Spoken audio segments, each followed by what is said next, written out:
I think Asmongold's Final Fantasy 14 streams have been amazing. I've been enjoying watching Rich play, and I've just been following Bellular since BFA, so I'm a huge fan. Um, but I completely disagree. I completely disagree with what they're saying. I hope you're okay with that.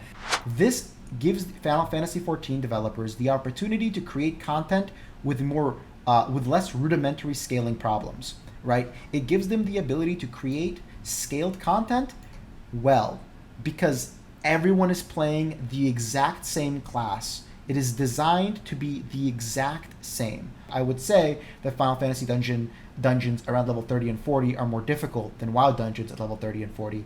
I don't think that's a hot take, by the way. I do like the scaling in Final Fantasy 14 dungeons more so than I do in WoW dungeons at that level. Well, that's because Blizzard is completely complacent and reliant on their old content, right?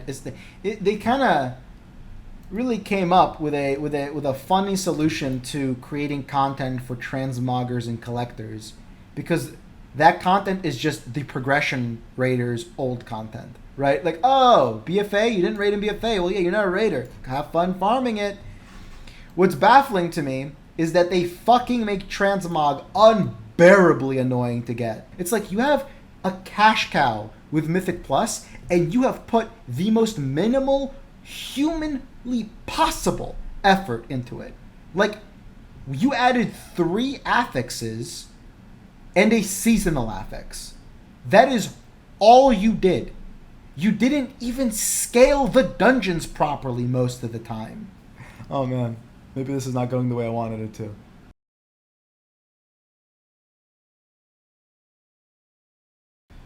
Hello, everybody, and welcome to a unscripted video. I had another one previously that was a lot of fun for me to record and definitely bred some heated conversation.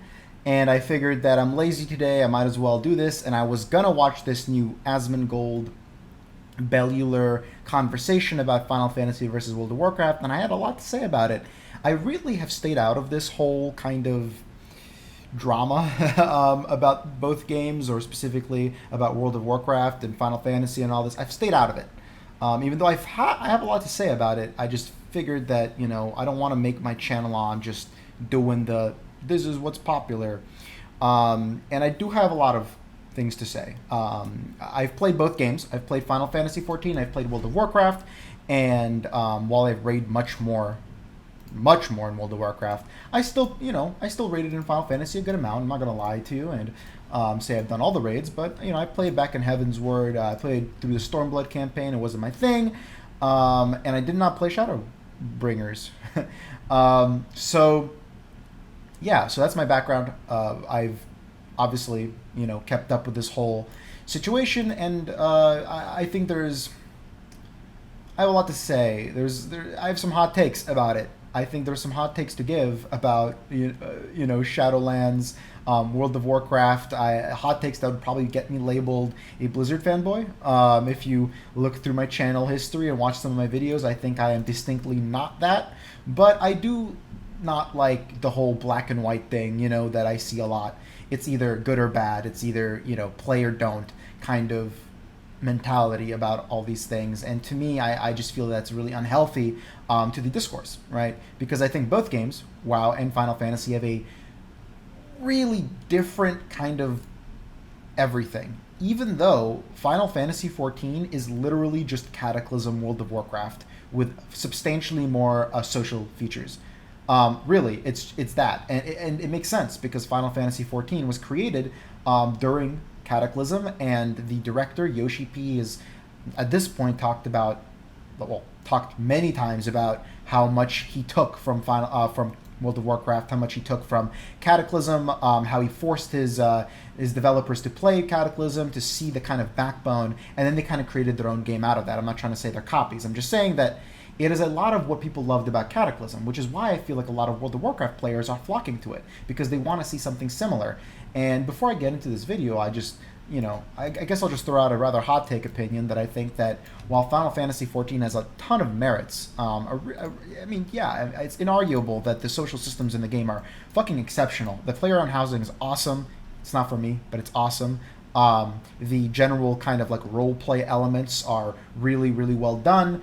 There's so many different avenues to approach, life skills in that game, almost to the point where it's competing with something like RuneScape rather than WoW. And RuneScape's an amazing game, so credit to Final Fantasy XIV for that, and all that. And while World of Warcraft is just a competitive PvE or PvP game, like that's all it is, right? You don't.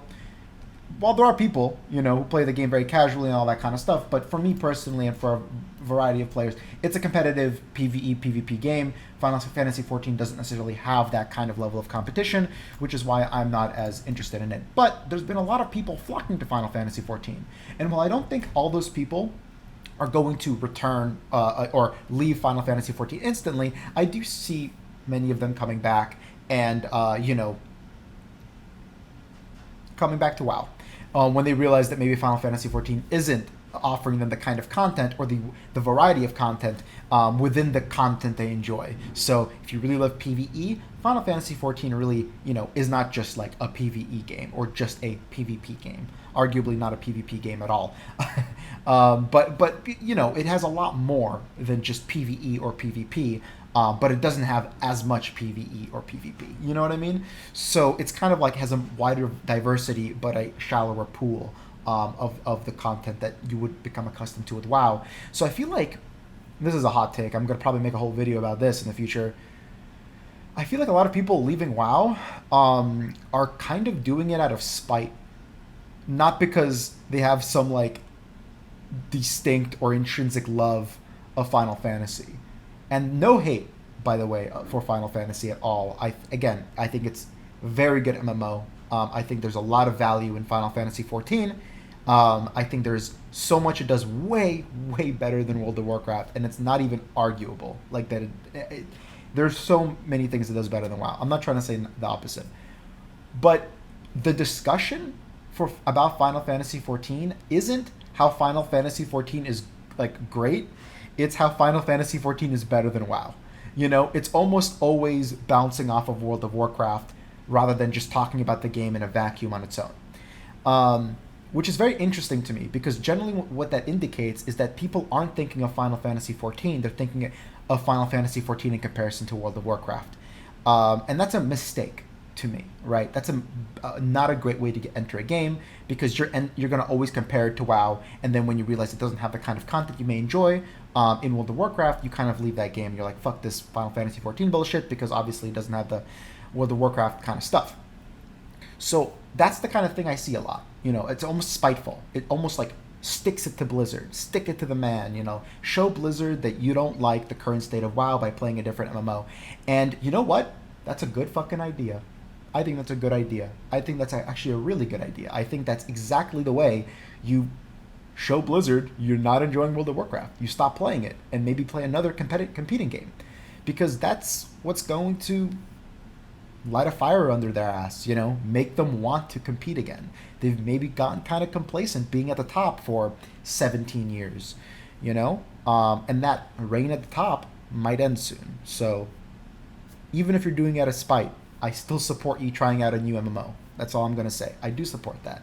And God knows you might enjoy Final Fantasy XIV a lot. So I just wanted to preempt that before going into this video. I know this is a long introduction. I'm probably going to put like a link to when I start this video. This is meant to be maybe listened to in the background, or if you want to watch the video and maybe watch me do nonsense in the main game as well, you can as well. But generally this is meant for you to listen to. That's fine. Anyway, let's start. I have not watched this. This is my unfiltered, unrestrained, pre-recorded. Well, it is pre-recorded, but I'm not going to edit it. I'm not going to edit this, or at least not majorly. So, okay. Oh yeah, Yoshida's he's been sneaking up. Oh my God! This is 40 seconds. They've taken us, right?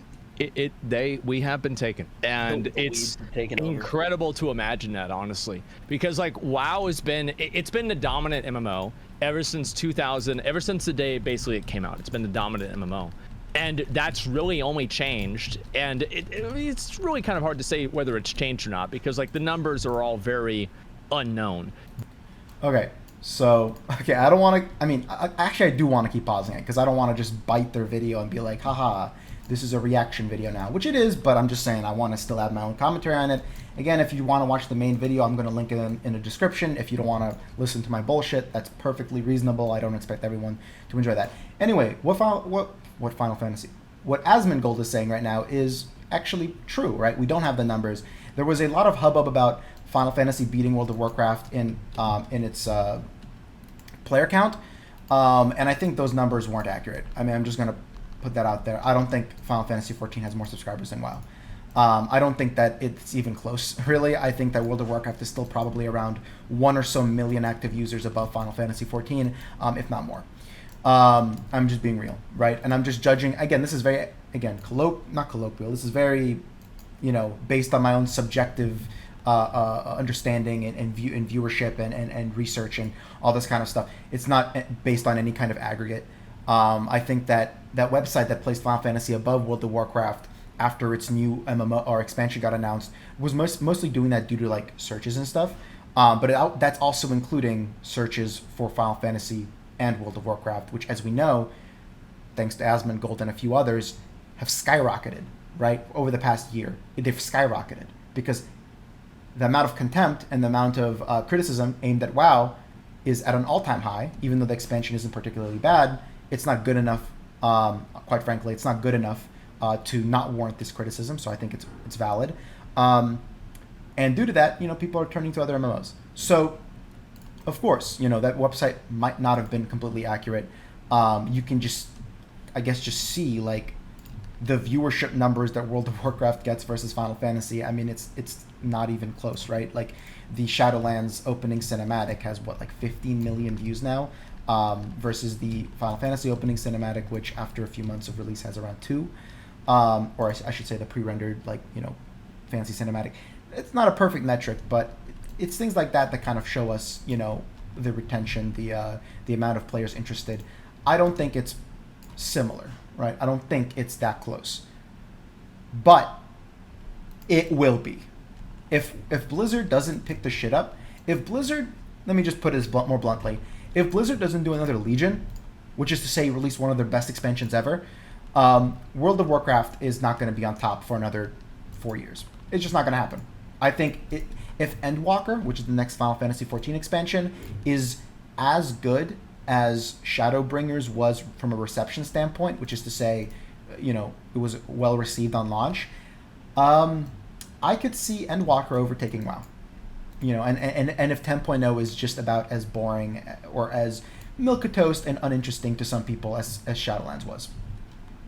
That's me being real. But currently, I don't really buy it that it's more popular. I just think that it's on its track to do so, right? WoW has been on a decline for over a decade now. It has a lot of steam left, but it's not dying yet. It's just been dying. It's just not dead. It's not going to be dead for a while. But while Final Fantasy 14 is growing, and I'm going to have a whole video about this and discussing what does that mean for an MMO to be growing versus for an MMO to be dying. How MMOs are a genre unique because they're determined by their players. So if the player outlook, which is to say the way people view a game, is negative, then that game has an expedited death. If people are upset that a game is not getting players, and the entire game is a genre that relies on getting players and having a consistent player base, then you get this awkward issue where people don't want to dedicate time into an MMO that's dying, right? Even if it's still the most popular game, there's probably been, thousands, tens of thousands of people who saw World of Warcraft, heard that it's dying, and probably didn't try it because why dedicate time to an MMO that's dying? They should dedicate time to an MMO that's growing, like Final Fantasy 14, right? And that's one of my kind of points on this. So yeah. Anyway. But there's a lot more enthusiasm for Final Fantasy. I think that everybody can agree with that. Yeah, Blizzard lost the narrative. Like it's as simple as that. And it's so weird because like traditionally you do think like the big Japanese companies and like their efforts in Western communications and PR, and typically speaking, they have not been as like hip to it or whatever. Absolutely. So it's so fucking funny seeing like the company that did gas, like games as a service first, like doing live services, managing to lose their own, like, they've lost it. I mean, they've lost the home field, right? And it's so fucking sad. And like, it's not to say that FF is perfect, and I'm not even in enough of a position of authority to perfectly talk in the issue. It's just that thing when you fully look over it and you play it. When I say it feels like a more complete game, I think it's just its quantity of content they perhaps don't have as down as they would like. Like, I'm pretty sure Yoshi P has talked about, like, kind of wishing there was a WoW-sized budget in his hands. Yeah. This is what I was talking about, right? Bellular is essentially saying what I'm talking about. There's a wider diversity of content, but the actual scope of that content is lesser because obviously there's less people working on Final Fantasy XIV, right? That's just the reality. They probably have, 100 to 150 employees versus the 300, 350 that are working on World of Warcraft. I mean, that's triple the workforce in WoW, which just is depressing considering the lengths at which players have to wait for content in World of Warcraft and how meaningless that content can often feel, right? That's what's so depressing, knowing that Final Fantasy XIV isn't that far behind World of Warcraft content-wise, but unfortunately, World of Warcraft isn't as far ahead as it should be, and that is a huge problem. Believe it or not, that is a huge problem, because that points to mismanagement within the Blizzard headquarters. Right? I live very close to Blizzard, so I peek into their windows sometimes, and I see fucking Ian, beating his staff. And no, I'm joking. No, but like, all it does is point to mismanagement. And I've been saying this for many, many years now. World of Warcraft to me feels mismanaged. I feel like they and my opinion on this, my educated guess, is that the reason they're mismanaged is because they're rushed, and because they're meeting deadlines more so than creating exponentially expanding content. Right? They have a deadline. They try to meet the deadline, and if they fail, they fail, and they rush it out anyway. And we kind of saw this with Legion, right? They had an extra year to work on Legion when they gave up on WoD, when they gave up a tier of WoD, which is generally a year's worth of production time, and we got the best expansion since Wrath. And if someone walks up to me and is like, "Actually, I like Legion more than Wrath, and I like it more than TBC, and I like it more than Vanilla," I wouldn't even argue. I'd be like, okay, that makes sense. Yeah, it had more content than those games, for sure. Legion had way more content than TBC or Wrath, for sure. And Vanilla, yeah. And arguably even better content. Yeah, sure, why not? Makes sense. That's what Blizzard with an extra year of development time gets. That's the kind of things we get from them. That's an Overwatch scenario, right? That's a new Blizzard game scenario, where they launch a game, it's incredibly polished, it's fun, it's unique, it has great art direction. That's an Overwatch scenario. But Blizzard has been kind of fumbling on the live service scenario, right? Of, well, okay, Overwatch launched and it was beloved, but where's Overwatch now? It's like borderline in the gutter. It's fucking pissing its pants. It's a little boo-boo baby now. Or at least a senile old man, right? What happened to Overwatch, right? They're working on Overwatch 2, which looks like Overwatch 1 doesn't really generate a lot of hype at all. What a crazy scenario, right? They're dropping the ball. So yeah, I mean, definitely. I 100%, see where this is coming from, right? Blizzard needs more time. They need to figure out how to fix their mismanagement. And the way to do that is by giving their management enough time to figure out the fucking content. The reason people often say to me, and just in general, well, it doesn't even feel like Blizzard's development team plays their game. We're beta testing their patch. I mean, 9.1 launched with fucking loads of bugs. Loads. Which isn't to say 9.1 was bad. It's not bad. I'm actually enjoying 9.1 a lot. But it launched with an inexcusable amount of bugs, in my opinion, right? Inexcusable in my opinion, especially in the fucking raid, right? And it's because they kind of go out. It's been 8 months. Get out. We had to develop you in 8 months instead of a year because we were busy, rushing Shadowlands before you. Yeah, I mean, that sucks, but that's the reality. So what's the scenario in which they can fix this? Well, the scenario, the solution is to get more time, is to have a Legion Gambit. And I don't think they're going to get that by just extending Shadowlands to 3 years instead of 2. No, of course not. That's not going to happen, right? And I also don't think they will sacrifice a raid tier, even though they should in Shadow. Quite frankly, they should. Sacrifice 9.3 in favor of a better expansion, that's fine. In my opinion, that's a good idea. So that's the solution. That might not be the only solution, but it points to mismanagement. And we need to find a way for Blizzard to be able to manage properly. Because they have really talented developers. We all see a talented fucking art team, and a talented encounter design team, all these wonderful people working on shit, right? They're working on content that is garbage, right? Like, how many talented ass motherfuckers are tasked with making 450 conduits that will be removed next expansion, instead of working on a new talent tree, instead of working on 3 new talents for every spec in the game, for a new talent row? Why? Because that will carry over to the next expansion. You are investing in the future instead of wasting your time creating content that is going to be removed in a year at this point in a year. Which is why I support, for example, the improvements to Torghast. But to me, they're futile. These are futile improvements. Because guess what? It's removed next expansion. Torghast is gone.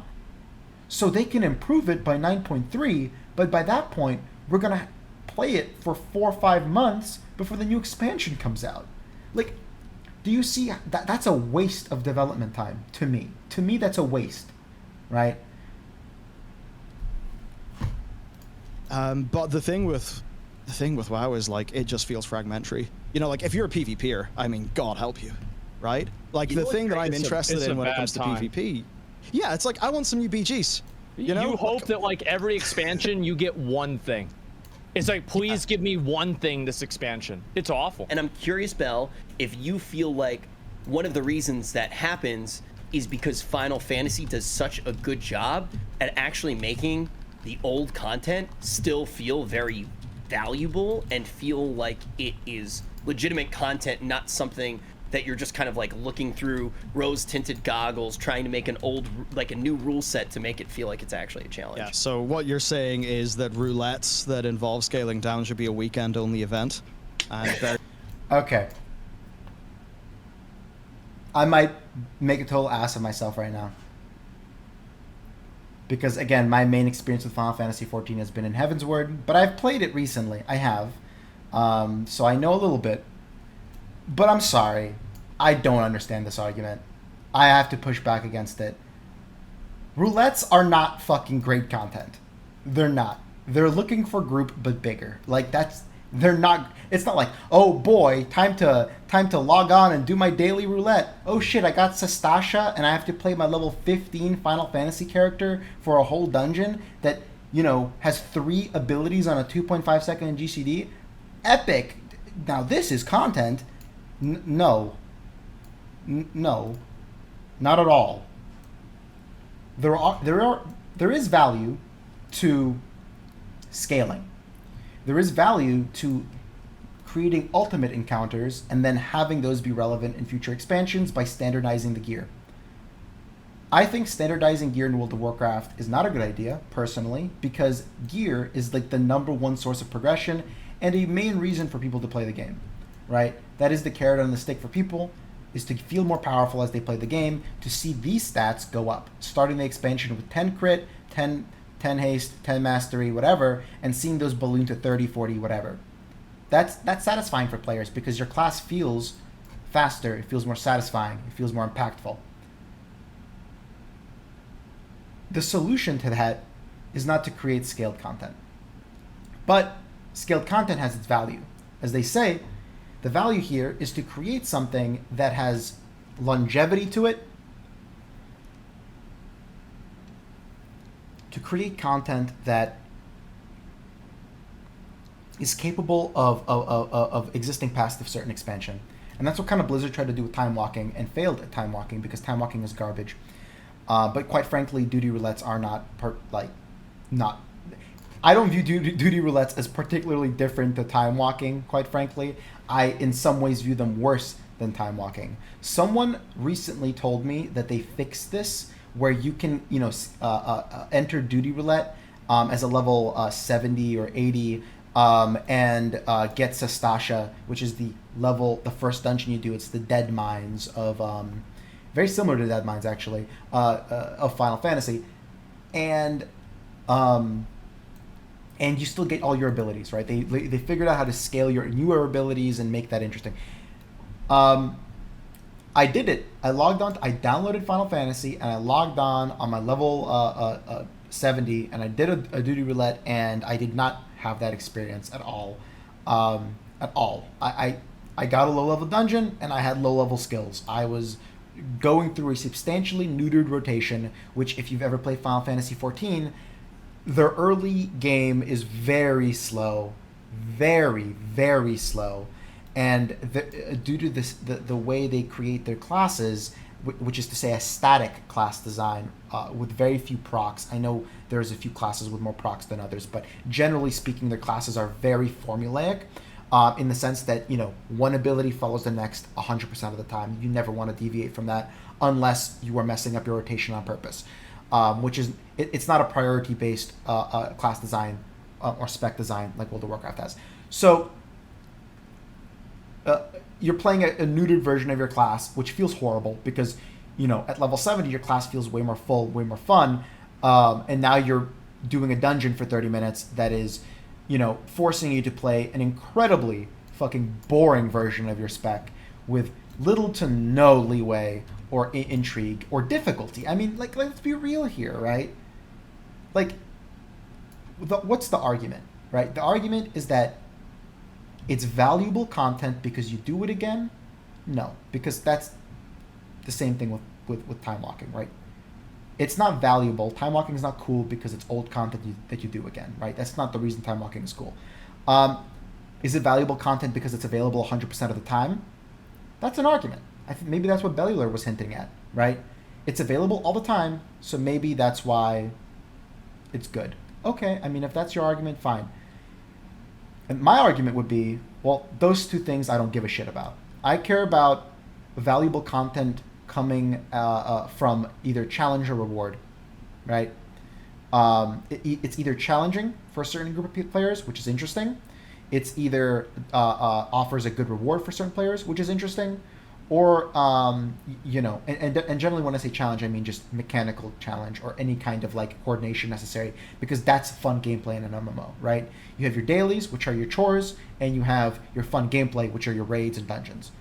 If your dungeon's too easy, then it's too easy. And I'm sorry, but Final Fantasy XIV dungeons are generally too easy. I would say that Final Fantasy dungeons around level 30 and 40 are more difficult than WoW dungeons at level 30 and 40. I don't think that's a hot take, by the way. I do like the scaling in Final Fantasy XIV dungeons more so than I do in WoW dungeons at that level. But overall, they're not challenging content. Right, they're not challenging for the majority of players. It's not like you're wiping and progressing through those dungeons. So that's definitely not the case. So I think the only real difference between a roulette, right, and a time walking is that they are A, permanent, and are B, offer experience, at a high rate if you do one per day. And I believe they offer some currency if you get roulettes for some of the old raid or primal content, right? But that's it. So I'm curious to see what they say next here. Really useful to anybody that it's that thing like my first dungeon I was doing, I called out to the FC and bam, a whole bunch of people came in. It just made sense, right? So. Yeah, time walking is a whole kettle of fish that absolutely it does my head in because there is so much potential. If they just did a mythic time walking, so that there was a level of difficulty was there. Yeah, they have to tune it differently. Yeah, so they could fix up the tuning shit. I would hope so easily enough. And I mean, man, just think about the rewards. Like it's pretty damn obvious what they could do there. And then if you're I'm kind of confused. And oh man, maybe this is not going the way I wanted it to. I'm a big fan of Asmongold. I'm a big fan of Rich. I'm a big fan of Bellular. I think they're all making great content. I think fuck, why do I keep saying Final Fantasy 14 when I mean to say Asmongold? I think Asmongold's Final Fantasy 14 streams have been amazing. I've been enjoying watching Rich play, and I've just been following Bellular since BFA, so I'm a huge fan. But I completely disagree. I completely disagree with what they're saying. I hope you're okay with that. I do. I completely disagree, and that's because I don't understand what they're saying. I just don't understand the argument here. Why is roulette more valuable than time walking? The only difference is that it's available more often.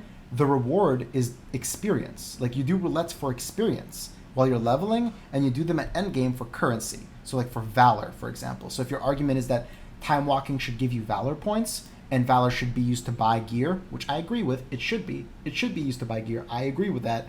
But if that's your only point, then I feel like the criticism is flaccid, because that doesn't. Okay, scaling. Let's talk about scaling. Why are time walking scaled so easily? Well, I think that's a multifaceted problem. I did time walking in Legion. I remember this. Sorry, I remember doing time walking. If it sounds like I'm crying, I'm not. I'm just about to burp. Well, maybe I am crying, remembering Legion. Fucking the good old days, man. Whew. Emerald Nightmare, baby. Nighthold, baby. Anyway, I fucking did time walking in Legion, and I remember I was doing the second 3.3 dungeon after the Forge of Souls, the one with the dragon final boss with a guy. It's out in the open. It's in this like mine. I forgot what it's called, and it was so overtuned that it was like borderline hilarious and impossible. And then I remembered, oh, this is Blizzard trying to tune it. Why is tuning so hard in World of Warcraft, or scaling so hard in World of Warcraft by comparison to Final Fantasy? Well, that's because World of Warcraft offers substantially more class-driven customization and progression than Final Fantasy. If you don't like that about World of Warcraft, then I think you're playing the wrong game. Like, this has existed in WoW since vanilla. It's gotten more. We have borrowed power now, which I think you can criticize. But I'm sorry, World of Warcraft, right, has these substantially more customization-driven character progression systems, right, with talents, right, that are pretty wide in scope and offer multiple builds that also need to be scaled. You can't just tune numbers, right? You got to remember, it's not about just tuning numbers, because scaling exists substantially more than just numbers tuning. So, for example, the current raid, Sanctum of Domination, is tuned for people with this stat bracket, right? With like high 20s, early 30s stats percentages, right? It's not tuned for people with 8% haste and 8% crit and 8% master. It's not tuned for those people, right? Because those people are probably low item level. So if you were to tune these stats, right, as we've seen in time walking, you go enter time walking and your stats are just substantially lower. Due to this different stat brackets that exist and different breakpoints that exist, you are playing a substantially different class that feels different to play. You also need to tune clicked the wrong thing. All of this, and this, and this, and the 16 other ones. And, okay, opening it again. And all of these, and all of these, and all of these, and all of these different specializations, talents, conduits, soulbinds. You need to legendaries. These are things that aren't just percents, right? Or aren't just stats. These are things that are effects, right? And to scale those requires an inordinate amount of time. Final Fantasy XIV does not have that level of customization. And I'm not saying it's a bad thing. I'm not adding a value statement to that. I prefer that, but that's not a value. This gives Final Fantasy XIV developers the opportunity to create content with with less rudimentary scaling problems, right? It gives them the ability to create scaled content well, because everyone is playing the exact same class. It is designed to be the exact same, often with the exact same gear, often with the exact, no, all the time with the exact same rotation. There are no specs of every class. There are no builds for every class. It's just the class, which is why they have so many classes, which is cool. But, right, that's the point. Obviously, they also don't have borrowed power, which, quite frankly, it's not like I like borrowed power either. It's just, that's a reality for WoW right now, which I don't think will be the reality next expansion, but that's you can quote me on that when it comes out. The point is, this is a substantially bigger thing to do in WoW than it is in Final Fantasy. It is way, way more in depth. And the question is, do you want Blizzard to dedicate that amount of time to revitalize old dungeons? Specifically, TBC dungeons, which again offers this is a whole other element of what I'm talking about. World of Warcraft has been through 3 separate phases of design philosophy of their PvE content, right? We have Vanilla to Wrath, Cataclysm to WoD, and Legion to Shadowlands. The way dungeons are made in every expansion are so different that you can't just be like, oh, we're tuning it more. Mythic TBC dungeons. No, that is such an oversimplification of what you can do with the content you have. Like, you can play TBC today, right? You can play TBC. Go to TBC dungeons.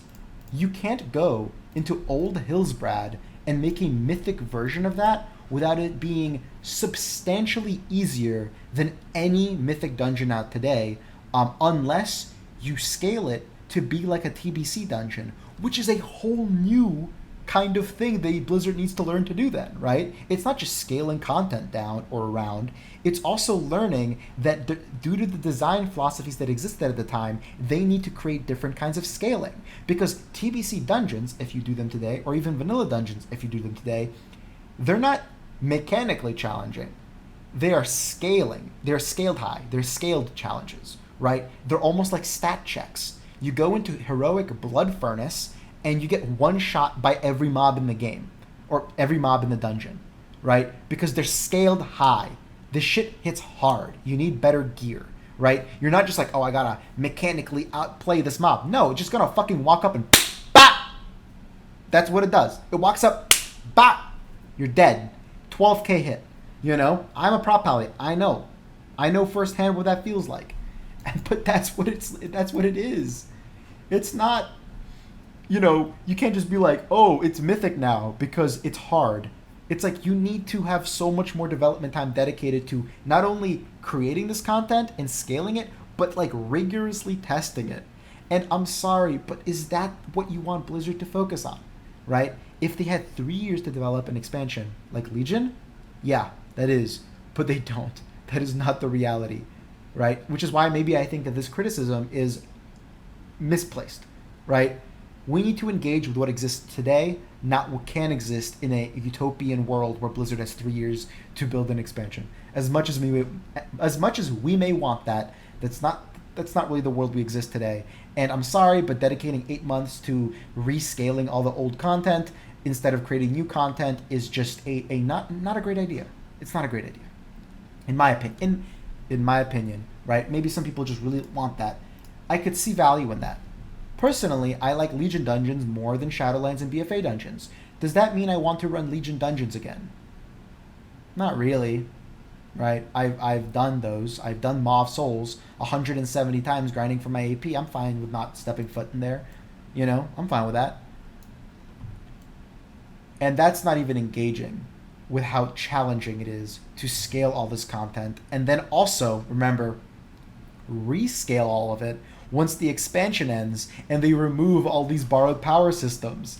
It's not just, oh, you scale it now. It is, you scale it now, and then once Shadowlands ends, you have to rescale it again, knowing that all these soulbinds wouldn't be active.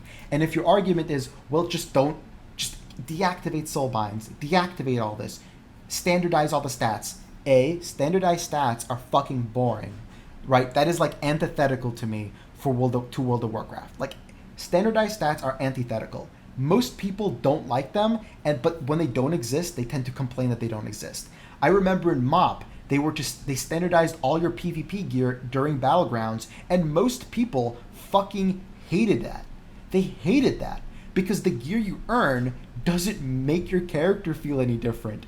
It doesn't impact your gameplay. Meanwhile, in Classic WoW, people love the PvP even though it's bursty, unbalanced stupidness, because you get fucking Ashkandi, you go into PvP, and you start one-shotting people. You know, that's more fun because you get an item and you get to use it on other people. You know, you gotta ram them. You gotta fuck them, you know? And that's fun.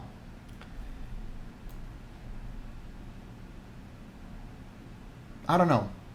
Maybe I'm completely off base here. Maybe people do want scaling again, and then they're going to complain about it. But I can't imagine going into a time walking dungeon that's scaled hard in this world and like being excited to play without all of the stats that I have come to get used to in Shadowlands. Or even in Legion. Can you imagine being in a Legion situation with your artifact weapon, going into time walking and having all of that be disabled? Like, your class wouldn't even play the same. It would just be like, it would be like, you know, being a level 70 samurai and then going into Sestasha and having 2 abilities instead of your 30, you know? It feels horrible to me, right? To me, it feels horrible, right? Because you're not playing a samurai. You're playing a meme awry. You know, you're wasting your breath. It's not content. It's mindless nonsense. It's a chore, you know? And if the argument here is that it's not that, if it's actually not a chore, if it's actually really engaging, then I don't get that. I don't get that impression personally. I don't. And this is coming from someone that believes that roulettes are a better looking for group system than what World of Warcraft has. But Mythic in World of Warcraft is a substantially better dungeon system than what Final Fantasy has, right? Remember, Final Fantasy is almost all queue driven, right? You queue up, you zoop, loading screen, it's all instanced. In World of Warcraft, for Mythic dungeons, you do generally have to actually travel to the dungeon with your partner and summon them. That experience to me is valuable and shouldn't be removed. I like that. I prefer that. I enjoy that about World of Warcraft. You know, World of Warcraft is a much more open world game than Final Fantasy XIV, even if the open world is rife with fucking chores. You know, it just is. I mean, this world's fucking awesome, and so yeah, it's complicated. I just don't really agree. Really wanted to go into that, you could build it around more content, the Caverns of Time, which would appeal like to a bunch of historical players. I mean, come on, we all saw that at the back of the TBC box and kind of, you know, got a little gamer hard on, like, oh fucking hell, the Caverns of Time, that's the coolest shit ever. Yeah. So yeah, it's just that thing. Like in FF, they have invested in like the systems and stuff to just to make that all work, such that just. Well, they've invested in the systems by not designing systems that make it not work, right?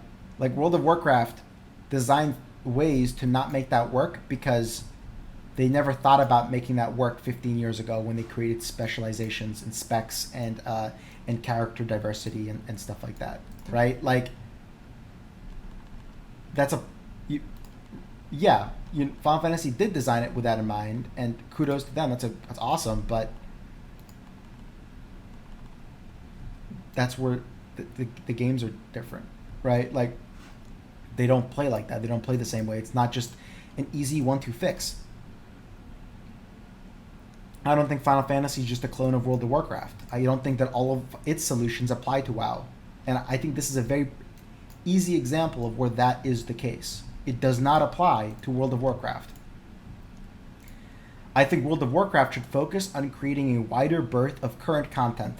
A great example is Tazavesh, which is, spoilers, an amazing dungeon that was released in a buggy state, but it's an amazing dungeon. Amazing.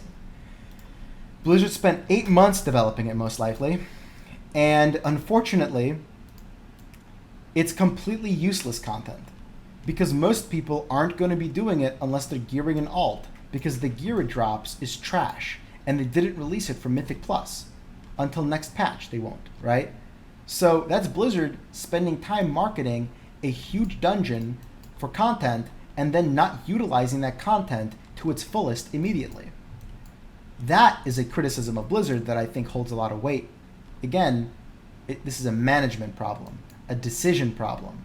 It's not a just scale it forehead problem, you know? Yeah. That ability to play with your friends is so much more there. I think It the shared seems to be space. so much more open and flexible. And then in WoW, it's like their equivalent of, you know, you mentioned that, like their equivalent of that is just time walking weekend. They get to a bit of normal mode, like normal raid gear. I'm like, but compared to what? Like, I don't understand. Man, I this video did not go the way I expected it to be. Oh man, if by whatever way they watch this video, that sucks. Because I'm a big fan of these guys.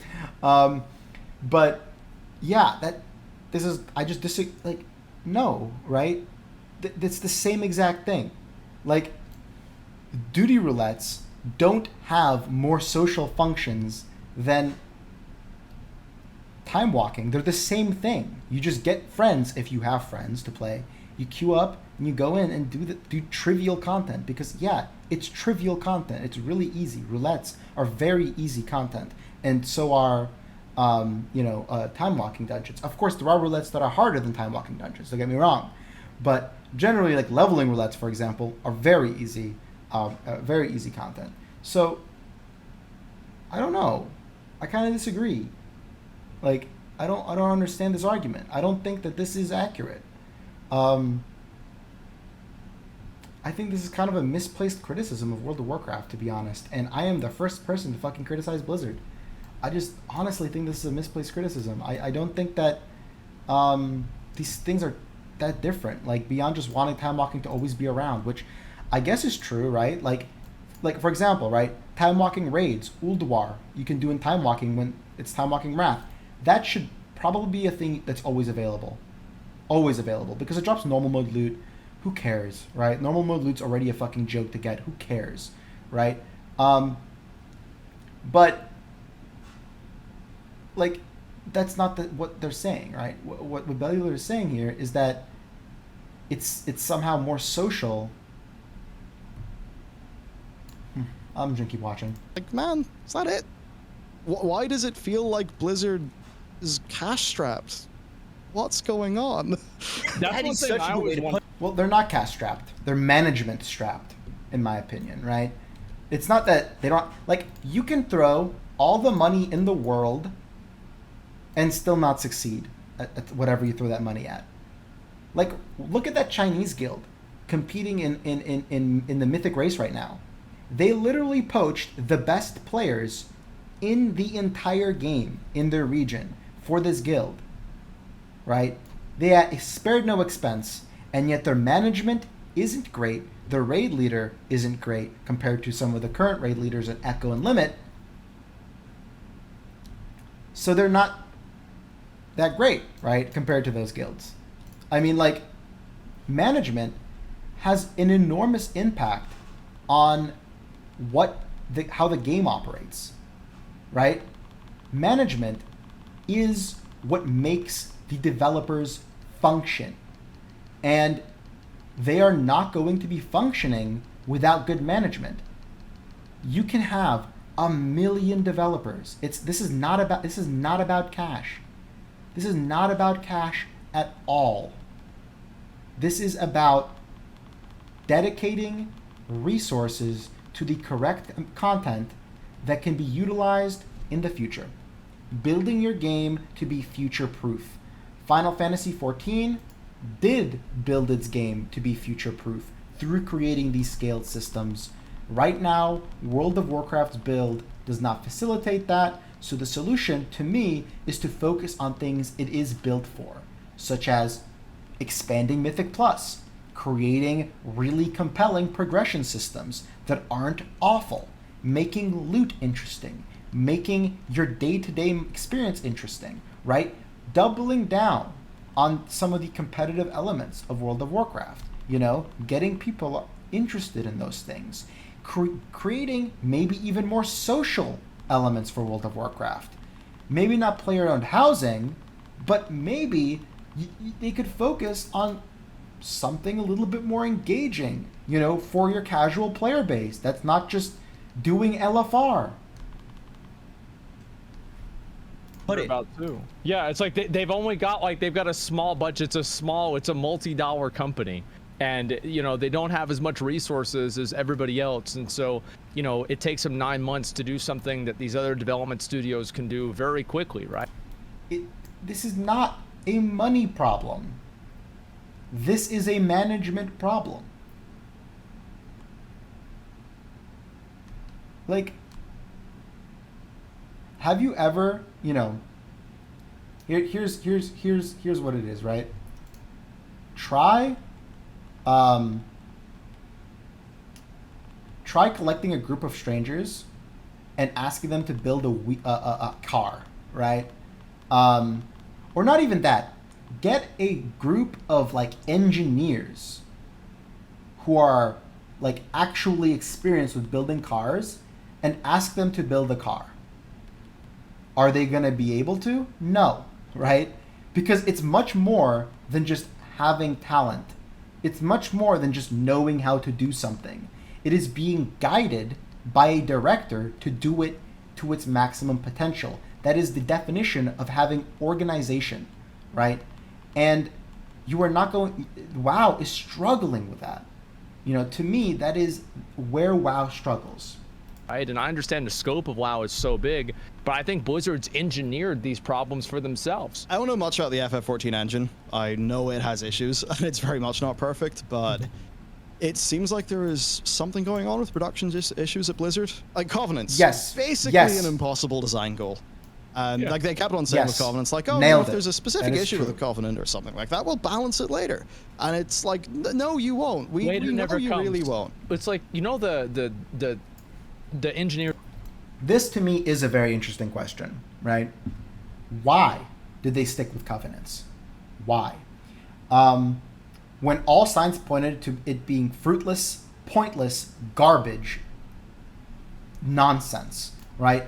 If they were to create and have all this Covenant content and just make it open for everyone to do, Shadowlands would probably have more content than any MMO expansion of all time, right? They really made a lot of content, and yet you're locked out of the majority of it. That was something my recent video was about, or included.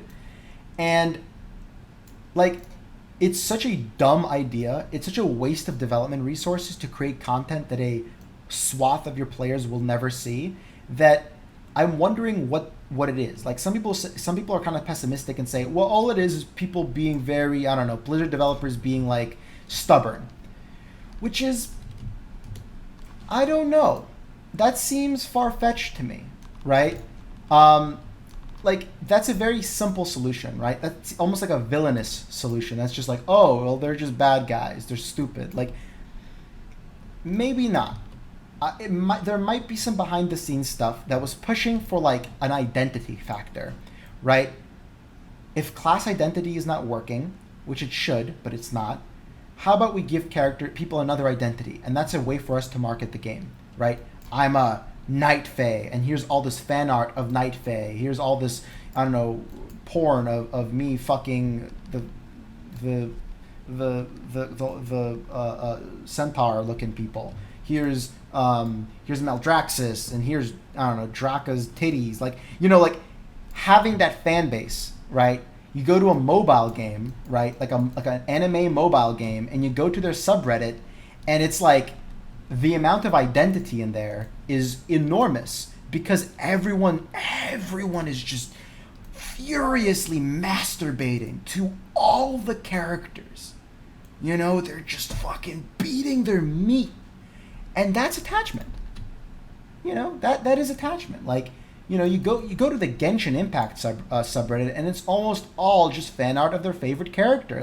Oh, I like her. Oh, I like her. Oh, I want to beat my meat to her. Oh, I like all of them. I beat my meat to all of them. And that is identity. And maybe, and I'm being facetious here, but that is maybe something Blizzard might have wanted to capture, right? Creating a kind of identity for people to attach themselves to, right? And that is done either through sexual attraction, through gameplay systems, through stories, through engaging characters. And to be honest, Shadowlands actually has some of that. I'm not gonna lie. there was actually a lot of like potential there, right? Like, what's this guy's name? Actually, might be a girl. I don't know. Plague Doctor Devisor Merilith. People loved this Rag of Bones, man. Like, I remember going to the WoW subreddit on Shadowlands launch, and everyone was talking about how much they loved them. Like, everyone was like, oh man, they're so cool. They're so cool. I love them. They're so endearing. Where are they? I don't know. They don't really do anything anymore. Like, Blizzard didn't really expound on that. But that's like the kind of thing that I think Blizzard was going for with Covenants, because that's the only explanation for why they would develop a system that's so fucking restrictive and give such garbage like reasoning that like RPGs are always about making a choice. No, they're not. What are you talking about? Like, is the only RPG you've ever played fucking Fallout? Like, no, every RPG isn't just about making a choice. You know, that's dumb. It's especially dumb in an MMO. You know, where you are gauging, you are needing engagement.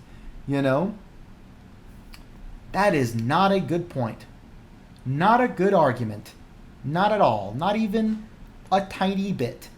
And that's why it's so.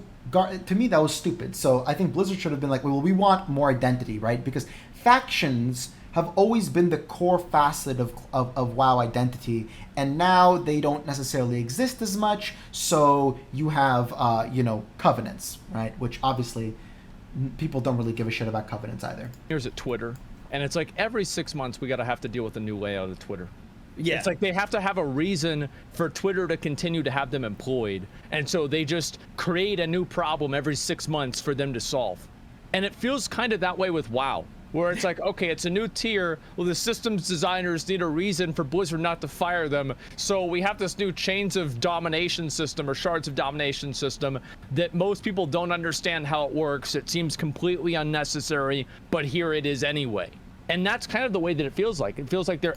Well, I get what he's saying, but I think that first of all, I think the shard of domination system is stupid, but I think it's better than not having it.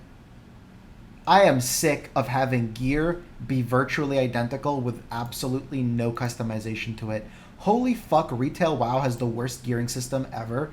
Why are trinkets the only interesting piece of gear in the whole game? I don't fucking know. But, like, look at this fucking weapon. It's identical to this fucking weapon, right? It's just a waste of fucking breath, you know? So Shards of Domination kind of spice things up, kind of like what tier sets used to do. I think Shards of Domination are just a test for what Blizzard wants to do with 9.2 and tier sets returning, right? They're testing the waters, seeing how players react. And I think that hopefully players will react negatively unless the tier sets, the way they release tier sets is exactly like the way they existed before they removed them. Any other way would probably be garbage if I were to guess. So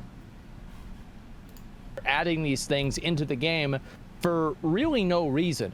And I think that whenever they've moved to simplicity, I think one of the positive things about Shadowlands is the fact that they made gearing and PvP much more simple. And oftentimes, I think Blizzard's efforts towards simplicity's sake and not having the unnecessary complexities has actually been met with a lot of positivity. It's hard to speculate as to like why it goes down like this. Well, gearing is more simple because there's no more Titan forging and no more corruption and whatever the fuck, right? Yeah, I agree with Asmongold. But is gearing enough in Shadowlands? I didn't think so. And that's not because I want borrowed power systems. It's because they fucking ruined gearing.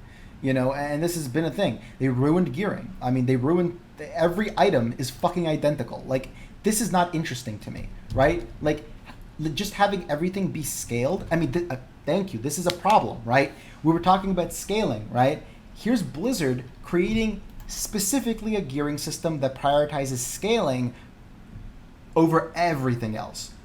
And so what does that mean? Well, that means creating the same pair of pants that drops from 6 different dungeons, right? Virtually the same pair of pants.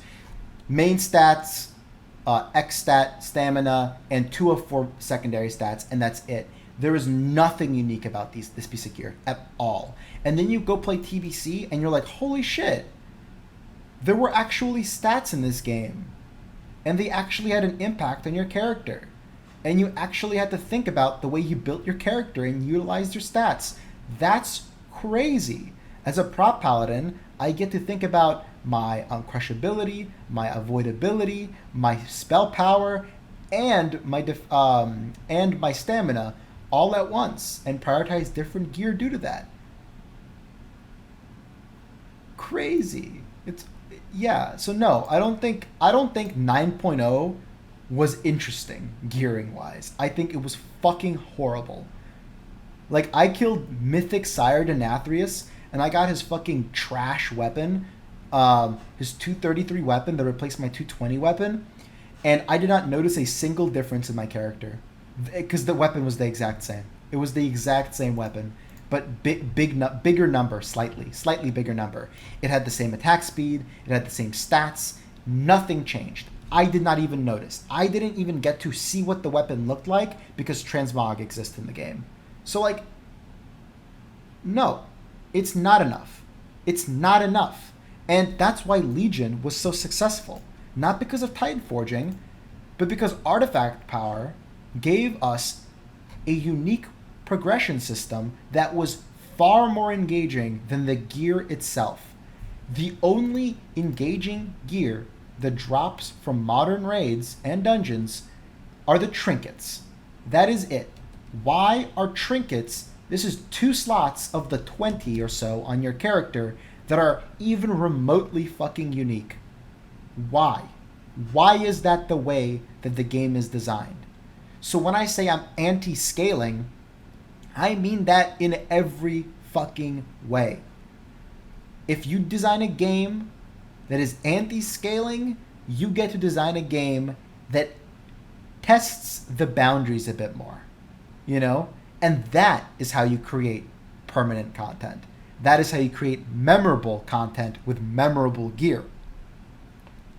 I know my Karazhan chest piece stats more than my stats on this chest piece from, I don't know where this is from. It's the same chest piece. It has the same model as all the other chest pieces. All the other leather chest pieces look exactly the same. It has the same stats as all the other chest pieces.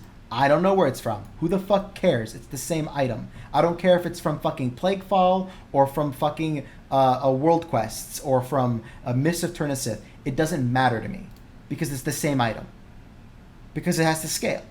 Because it has to be 226, 232, 235, whatever.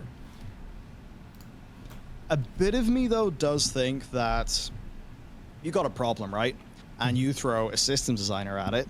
It's like, a hammer is going to see a nail. Yes. It's just the way that, they'll operate. And I think... I think it's likely some sort of institutional thing. Like, I genuinely don't think they go, okay, we won't give them tier sets. We'll give them shards of domination, and we'll deposit them slowly and slowly and slowly, and give you little bits of gear here and there just to string the players along. Like, I don't think that's why they do it. You know what I think happens? I think that it actually is them genuinely trying. I don't want to dive too deep into it, but we could talk about all the conspiracy theories that have been floating around on the internet over the past couple of weeks about what's really going on behind the scenes. Like, the only thing that I'm sure about from those conspiracy theories with like Blizzard leaks and what Blizzard employees think, the only thing that I'm actually sure about is the fact that Asmongold is an asshole. That's the only one I'm sure about. Everything else, it could all be bullshit. We have to take it with a grain of salt. But what do we think is going on that's causing these feelings of polish to not really be there anymore? I think that it's just this simple. I think they don't know how to make a game that feels rewarding. It is literally that simple. Because how many times have they gone up? I think Ian has gone up and tried to explain to us why we should be having fun. That... True. Big true. True. That's a true. That's a true. True. True. True. Yeah, true. Yeah, I completely agree. Ian is a fucking horrible interviewee. I'm sorry. And honestly, I don't hate the guy. There's a lot of people that fucking hate him. I don't hate him. I think he's a wonderful raid designer. I don't know how good he is at managing the game or designing or being the lead director or whatever, but I don't hate him. I don't hate him. I don't think he is the problem. I don't think like getting rid of Ian will fix the game. That's stupid to me. Blaming the director might seem logical for anyone who's never like been in the entertainment industry or knows how the entertainment industry works. Like, if you think that the director is the sole shot caller of the whole game, then you are woefully ignorant on the way the actual game or design or anything works. So no, I'm fine with Ian, but he's horrible at it because he's coming from it from a very emotionless, statistical kind of like perspective, and that makes players feel unheard, unappreciated, and pissed off. And I don't even think what he's saying is necessarily true either. I really don't. I think it's PR talk, right? I think it's a lawyer speak. It's just saying, well, our figures say that people are having fun. Well, no, there's no figures for fun. You just have figures for people logging in every day. And they're logging in every day because the entire game is based around FOMO. If you don't log in, you are behind. Like, I started playing this rogue because my guild needed a rogue a few days into, or a week into Korthia, and I am permanently behind on my reputation, on my Death's Advent reputation, because I didn't have the early daily quests. I'm permanently behind. That's FOMO. That fucking sucks, right? That feels like shit. And there's no way for me to catch up because it's permanently time gated, because that's the way reputation works now, right? It is just permanently fucking time gated until maybe some arbitrary bullshit gets released later on down the line. When they should have just given us a fucking tabard, or tabard, whatever the fuck, however the fuck you pronounce a stupid word, and just let us go do a dungeon, because who cares? Oh no, you unlocked the reputation item before week 42? Oh no, bad boy, you're not allowed to do that, you piece of fucking human garbage. Go get banned, you fucking piece of human trash. Like, no, like, who cares? Like, what's behind this amount? Like, do you really care that someone grinded for a fucking mount? Oh, what's behind it? One normal item level shard of domination piece? Like, oh no, what are we gonna do? Someone has a normal belt? Crazy. Like, who cares? Should never happen. It's like they're explaining, like, oh, well, it's not that big of a deal because it'll work out in averages. Like, they're using statistics to justify the way that people feel, or to invalidate the way that people feel. And that's just not the way you design a game. I have to wonder if that's because they're, like, quite production friendly. And, like, there's definitely going to be plenty of, unknown unknowns as you're, like, doing encounters, but they have that shit. I think Bellular generally knows what he's talking about. Right, I think he has experience actually developing things like this, and I mean, again, the term unknown is actually a production term, right? It's something that generally writers use when discussing character trajectories, like or any kind of story focused things. Like, unknown unknowns means that these are things you are unsure about and you don't have a solution for them.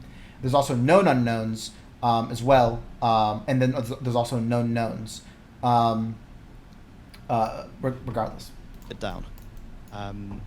For the lack of polish, I think it's because, well, what happens when you make something that's hard to polish?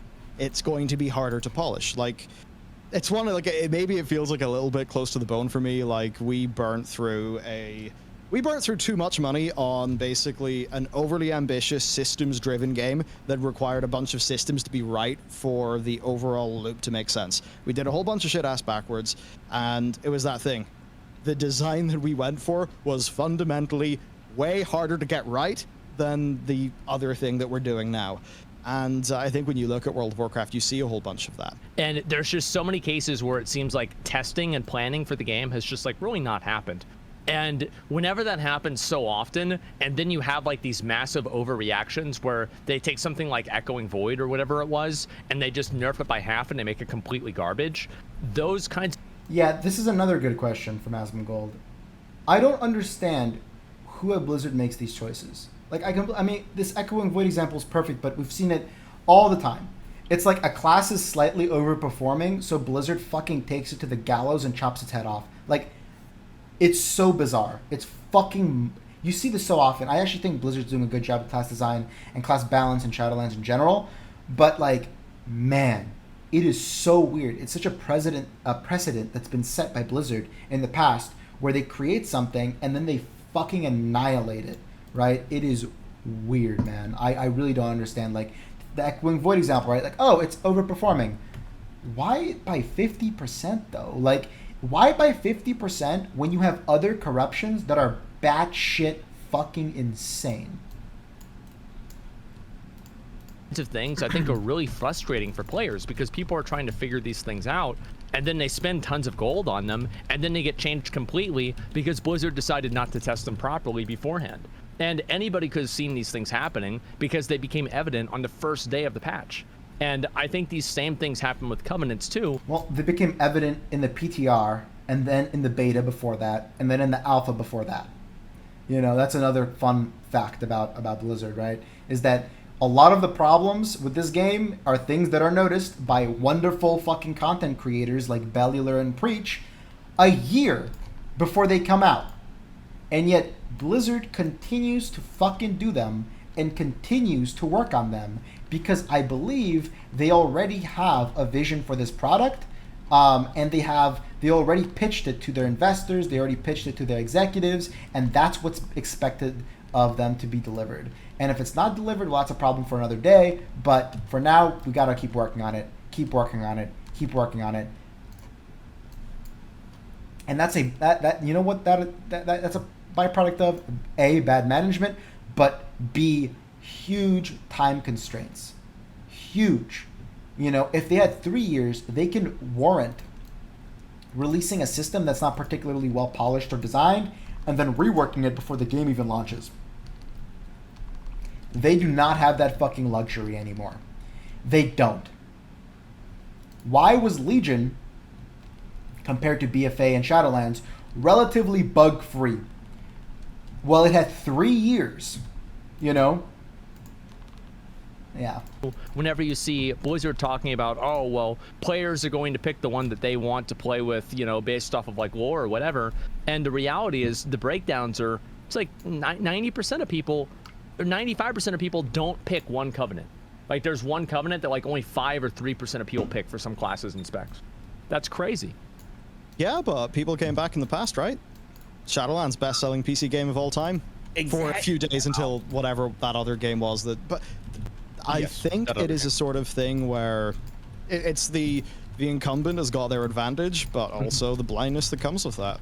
And I think that they've been more okay. Maybe it's just that their tolerance for what is shippable has maybe decreased a bit, but I think... No, I don't think so. Again, I think Bellular knows exactly what he's talking about, but maybe I just don't think his phrasing here is selling it. I don't think it's that their tolerance has increased. I think they know exactly how bad what their shipping is sometimes. I don't think they have the opportunity to fix it, though. Again, I think it's a time issue, not anything else. And, yeah, I mean, it's a time issue. The unfortunate reality here is that they need more time. And Shadowlands is perfect proof of this. You know, they had to essentially, if I had to guess, they pivoted or they shifted a lot of developers that were working on 9.1, which generally you start working on 9.1, by the way, in a World of Warcraft expansion before the main expansion comes out. Like, we saw this with Legion. We knew what 9.1 was going to be before Legion even came out. We knew we were going into the Nighthold. We knew that was going to be the second raid, which shows how much was planned ahead and how much they were already working on it and figuring it out. We did not get that in Shadowlands. We didn't even get that in BFA, but especially not in Shadowlands, because I think that they shifted all of their 9.1 team back to Shadowlands to get it finished for launch because they already delayed it once, you know, or twice, right? And then when Shadowlands came out, they're like, okay, go back to 9.1. Go, go, go, go, go, go, go. And at that point, I mean, they're already super behind. I think this is the big but. Their tolerance for that has decreased, but also their focus on gameplay-oriented content, where those things have got to be right early, has increased. So, you know, if we think about, like, let's just say how I played the game in Mists of Pandaria, or maybe in Wrath of the Lich King, or something like that. If something was busted as fuck, like, it didn't really matter to me, because there was a bunch of other stuff to do. It was, like, early enough on in the game's life that, you know, getting a mount was still an exciting thing. And, you know, a goal to work towards. So, as that stuff has melted away... I think getting a mount stopped being exciting in, like, Wrath. Right? Like, I don't really think that, like, or does he mean like a rare mount? I don't know. I'm not a huge mount guy. Asmongold's a huge mount guy, but judging by Asmongold's reaction to like things like Soundless that he's been farming for a while, I feel like getting a mount is still really exciting for him. So I'm not sure. I don't know. And the 3 pillars of Mythic Plus, Raid, and PvP have taken over. Well, if more of your game's relying on those pillars, and those pillars require that level of polish and balance, and then you start to make a game that is fundamentally harder to polish and balance because you've created multiplicative complexity, then yeah. Yeah, I mean, he's completely fucking right. He's completely right about the issues balancing retail right now. 100%. I mean, he's completely right. Because I think a lot of his arguments are actually foundational arguments that a lot of people are using. Whether they believe it, whether they want to admit it or not, a lot of the arguments that Bellular has been saying, he's been saying since BFA, and a lot of the people that haven't been making these arguments since BFA have kind of started parroting him. I mean, yeah, he's completely right. You make complex systems like conduits, and you reap the fucking, turmoil that comes with that. You reap what you sow. However, you could also benefit, right? You can also reap the rewards. I think we all knew conduits won't be having a lot of rewards. They are tedious, pointless, and are hardly noticeable. There are very few conduits that actually have a noticeable impact on your gameplay. The one that comes to mind is the best in slot Frost Mage conduit, which literally makes the spec really fun. Honestly, it's a wonderful conduit. Reduces the cooldown of your Icy Veins. It's a fucking awesome conduit. But beyond stuff like that, I mean, you go to my conduit on my fucking rogue right now, and it's like, increase my nature damage, increase my serrated bone spike damage by making it proc a second time. Like that, okay. Yeah, so of course, you make complex systems and you wind up overcomplicating things, making it hard to balance. You've just kind of built your own prison.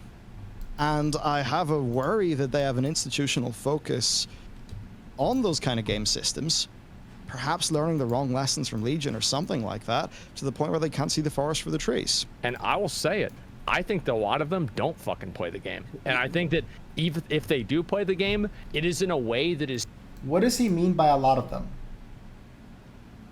I think the developers play the game. I think there are certainly developers that don't, because that's just how developing... Guess what? That's how it was in Vanilla too. And that's how it was in...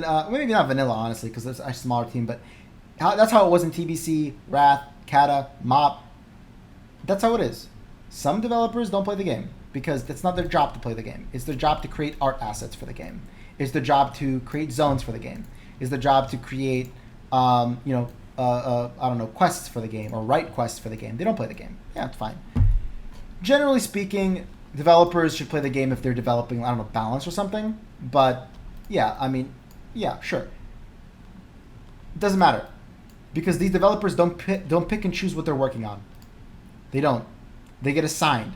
It's a management problem, right? They get assigned by the management, and the management is pressured by the executives, right? Or maybe even the CEO. And the CEO is pressured by the stockholders, the shareholders, I should say, sorry. Like, it's an upwards chain of command, and the developers are fucking on the lowest rung of that ladder. To say whether they do or don't play the game is like saying a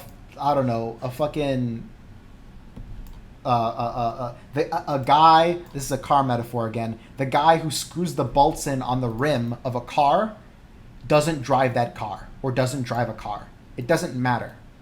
His job is to screw the bolts in, and he screws the bolts in, and he's commanded to screw the bolts in. If the car fails, if the engine fails, that's not because the bolts aren't screwed in properly,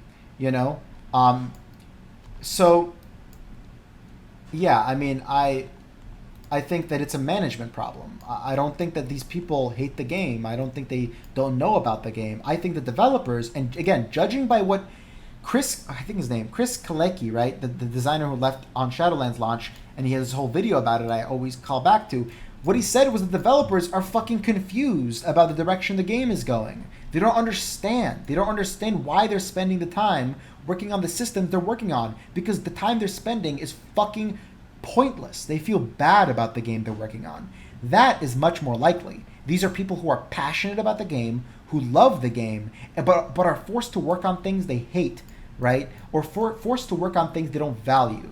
And therefore you get A, shoddy work, but B, you also get really just depressing environments in the workplace, most likely. I don't know. That's my guess anyway. So removed from what the average population does that they have no idea what the average population's pain points even are. Like, I'll give you an example, okay? In Bellular, I know that you probably do not subject yourself to the same level of degeneracy of transmog farming that I do. But let me explain to you the way that Shadowlands rares drop transmog items. So the way that the Shadowlands rares drop transmog items is that those transmog items are only available on the loot table if you are killing that rare on the class that could obtain that item naturally and have it be an upgrade for that character that they are playing on. Knowing full well that players play the game for transmog, people love transmog, and what do you have to do? You have to go over, and if I want to get all of the different scythes from Ardenweald, I have to go over on a special caster character and kill them on that caster character, and this is the exact same fucking system that it was, I believe, in the 8.3 rares as well. So if I wanted to go and farm out the dagger from the... I mean, this is a great point. I agree. This is a great point. I think that chances are they're not even thinking about that, right? Like, they're most likely just thinking, well, we don't want people to get items they don't need, right? That's why quest rewards, if you recall, I think back in MoP, quest rewards were standardized in a way that essentially prioritizes your class and spec for the quest reward, and every quest reward always gives you an item that you can use, rather than having quest rewards that could potentially give you the wrong item or items that aren't beneficial to your class or spec. So that same applies to the rares. Why would you get an intellect staff as a warrior? I think that should still happen, right? Because even getting an item and having that chance of it being good for you is still a fun experience, whatever.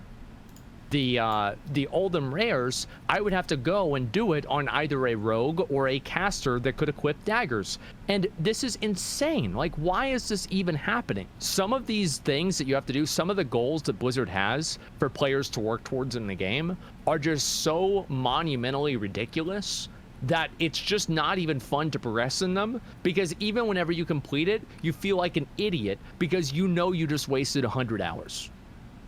Yeah, it's because that's not content.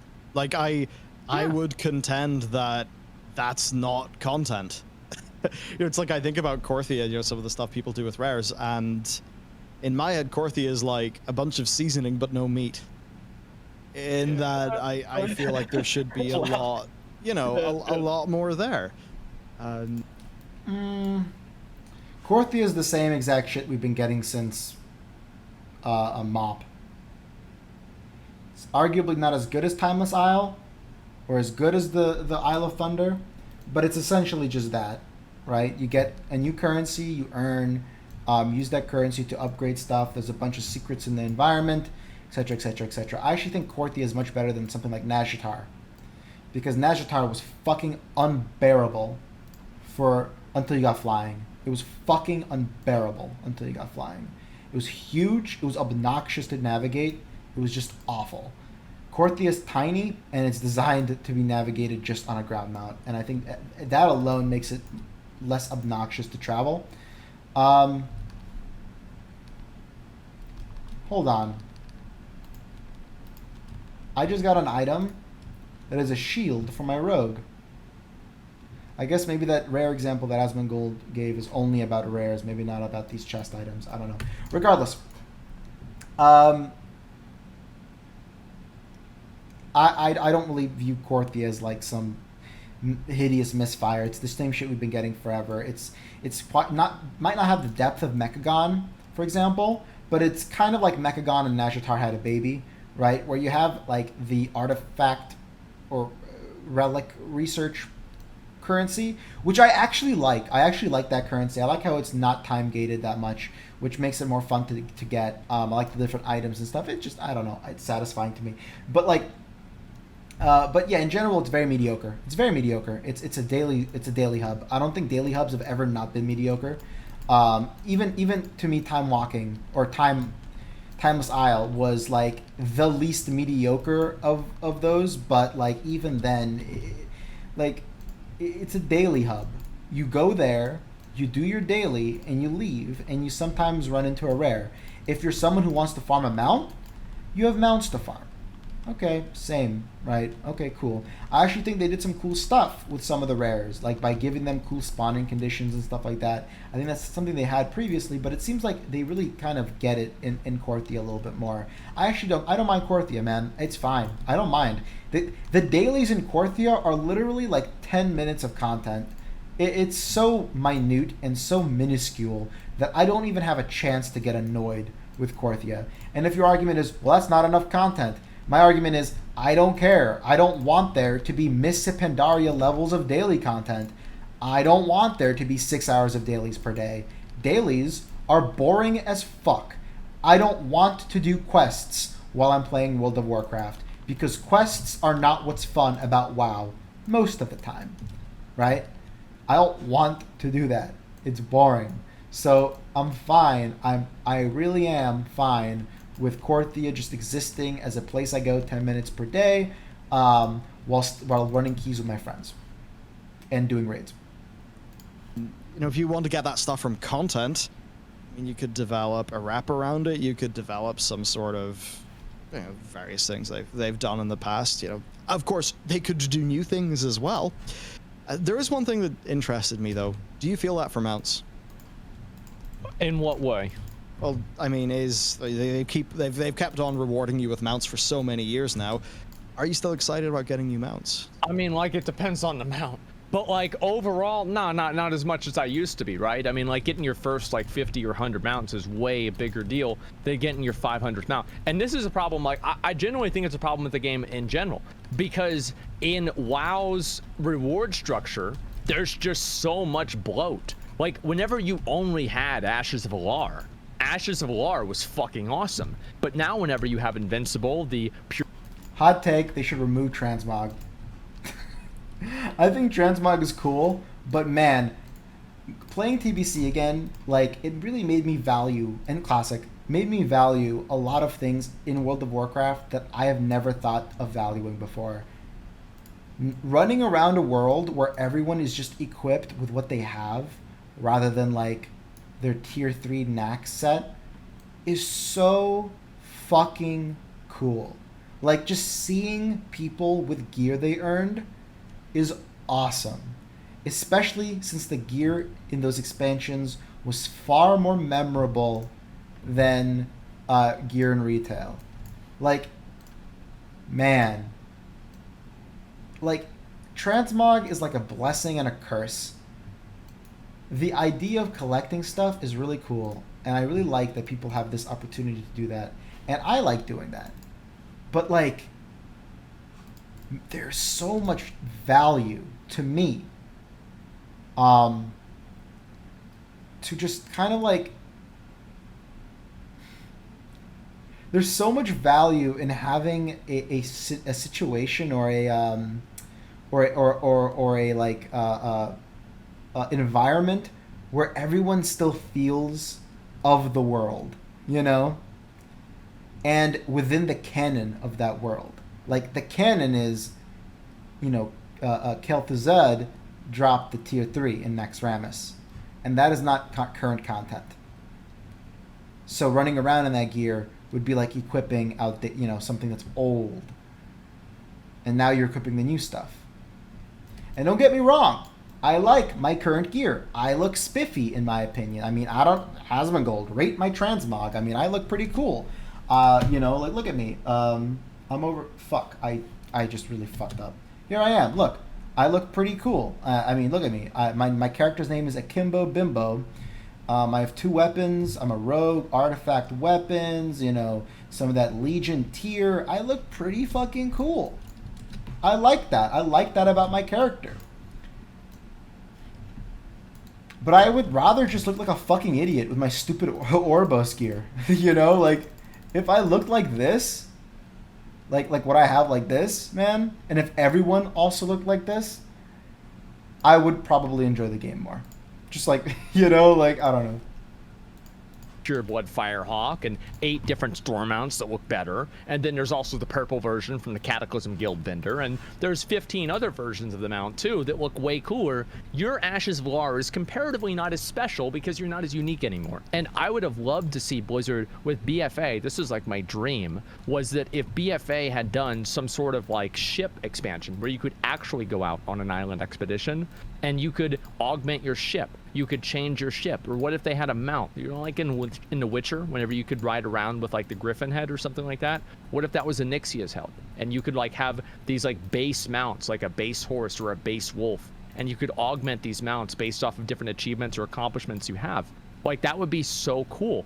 And they don't really innovate or change the rewards. They just add more and more and more of them, because you're right. There is a diminishing return because everybody already has their favorite mount. Everybody already has their favorite pet, their favorite title, etc. And there's so many in the game that the ones that exist are very few and far between that are special because many people don't even know what they are. I agree 100% with everything that you said, but I think another thing that's missing beyond the saturation, which is really evident for me after playing Final Fantasy, there isn't a good way to display your rewards anymore either. The saturation is still a problem, right? Even if there was a way to display it, saturation would still be a problem. But with the way that World of Warcraft feels right now, there aren't as many shared spaces where, you know, you're not looking at the same mailboxes where you see somebody on the Ashes of Alar like you used to. I think an example of this is the solo queue. With solo queue, I think that that's like a symptom and not really the disease. I think the reason why people need solo queue and the reason why people want solo queue is because there is no shared space for PvPers to interact with each other. You guys remember back in Mists of Pandaria when... Yeah, I mean, yeah. These are all wonderful points. I completely agree with everything that people are saying here. I mean, it's almost inarguable to me that World of Warcraft needs more social spaces. You know, I think if there's something Blizzard takes from Final Fantasy XIV, and there should be, it should be some of the social elements. I'm not saying rework professions and make them like Final Fantasy, or even add player-owned housing. Like, quite frankly, like I could do without that. That's so much development time that I don't think Blizzard has in them. Quite frankly, that's fine. But just having environments. Oribos is the worst major city in World of Warcraft. It is awful. Like, it's so sterile and lifeless. And it's almost made to be like that, you know? It's almost made to be sterile and lifeless. I hate it. I've been in here for a year now, and I still don't know my way around because everything looks the same. Like, it looked kind of cool, but like what a horrible place to be. Meanwhile, Borealis looked fucking incredible, but didn't have the depth to it either. Everybody would be sitting on the wall. People would be dueling, and they would duel each other, and then you duel a priest, and he'd mind control you off the edge or some bullshit. And that's just where PvPers would congregate. And I think it's the same thing with a lot of the other zones in previous expansions, like Ironforge back in like Vanilla WoW and outside of Stormwind in like Cataclysm. And you always had this place that PvPers would go to and see each other and interact with each other. And that was their queuing system. And now you don't have that shared space anymore because of sharding. Like I went over to Stormwind and there's like 5 people in the city. How does that happen? Yeah, I mean, they should just remove sharding in major cities. Like, sharding should exist out in the open world, I think. There's value to it. It could. And maybe even loosen it a little bit so we can see more people in the open world. But it should just not exist in cities. Like, let cities be fucking laggy. I want to enter an MMO city and have 20 FPS. Because you know what that means? That means the city is fucking full of shit. It's full of players waddling around, showing off their mounts, showing off their transmog, showing off their cosmetics, showing off their achievements. It's full of players. I don't want to go into a city and it run as well as an empty zone. Hot take. in an MMO. I've said it quite a few times. Like, I actually, no fault to World of Warcraft for having an old engine, right? The game has an old engine. That's the reality of the situation. It is a 17-year-old game or whatever it is now. But the thing is, when people say, we want a World of Warcraft 2, we want an update to it, we want a World of Warcraft 2, I have always said, we don't want a World of Warcraft 2. It's going to be made by the same developers. It's going to be even worse. These devs making a World of Warcraft 2 would be terrible. What's the point of a new engine? It's just, you're going to make this. I don't think WoW really needs... I mean, okay. Visually, it doesn't need a new engine. I think World of Warcraft is the best looking MMO on the market. Hot take. I don't particularly think hyper-realism is the quantifier for good graphics. I think Black Desert Online, for example, doesn't look great. I think it has solid animations generally, and good textures, I guess, but it doesn't look interesting to me personally. I think World of Warcraft looks absolutely incredible from a style perspective. It generally has issues with its core, maybe like engine capabilities when it comes to like player counts and stuff, which might be able to be solved via like external things, but I don't know. The same shit systems in HD. Well, they changed the engine in Final Fantasy XIV from the original game into A Realm Reborn. And that's actually a really good point. And also, like, Bellular, I remember you said this in one of your videos. Well, you said that WoW basically the has been a WoW 2. And you said that, like, WoW 3. 1. Yeah, WoW 3, right? Count. And it was like, yeah, like vanilla WoW to Wrath was like WoW 1. Cataclysm to Warlords of Draenor was WoW 2. What the fuck? That's what I've been saying.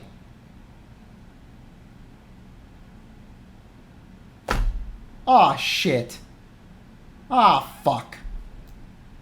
Shit. That was my claim to fame. What the hell? The ACT system? It's patented by me. I created this. I made this up. This was my thing. Ah, fuck. Now, if I ever become YouTube famous, and I'm like, oh yeah, the Archral ACT theory, everyone's gonna be like, oh, you mean that the Asmongold ACT theory? Yeah, you mean that? Fuck. Okay.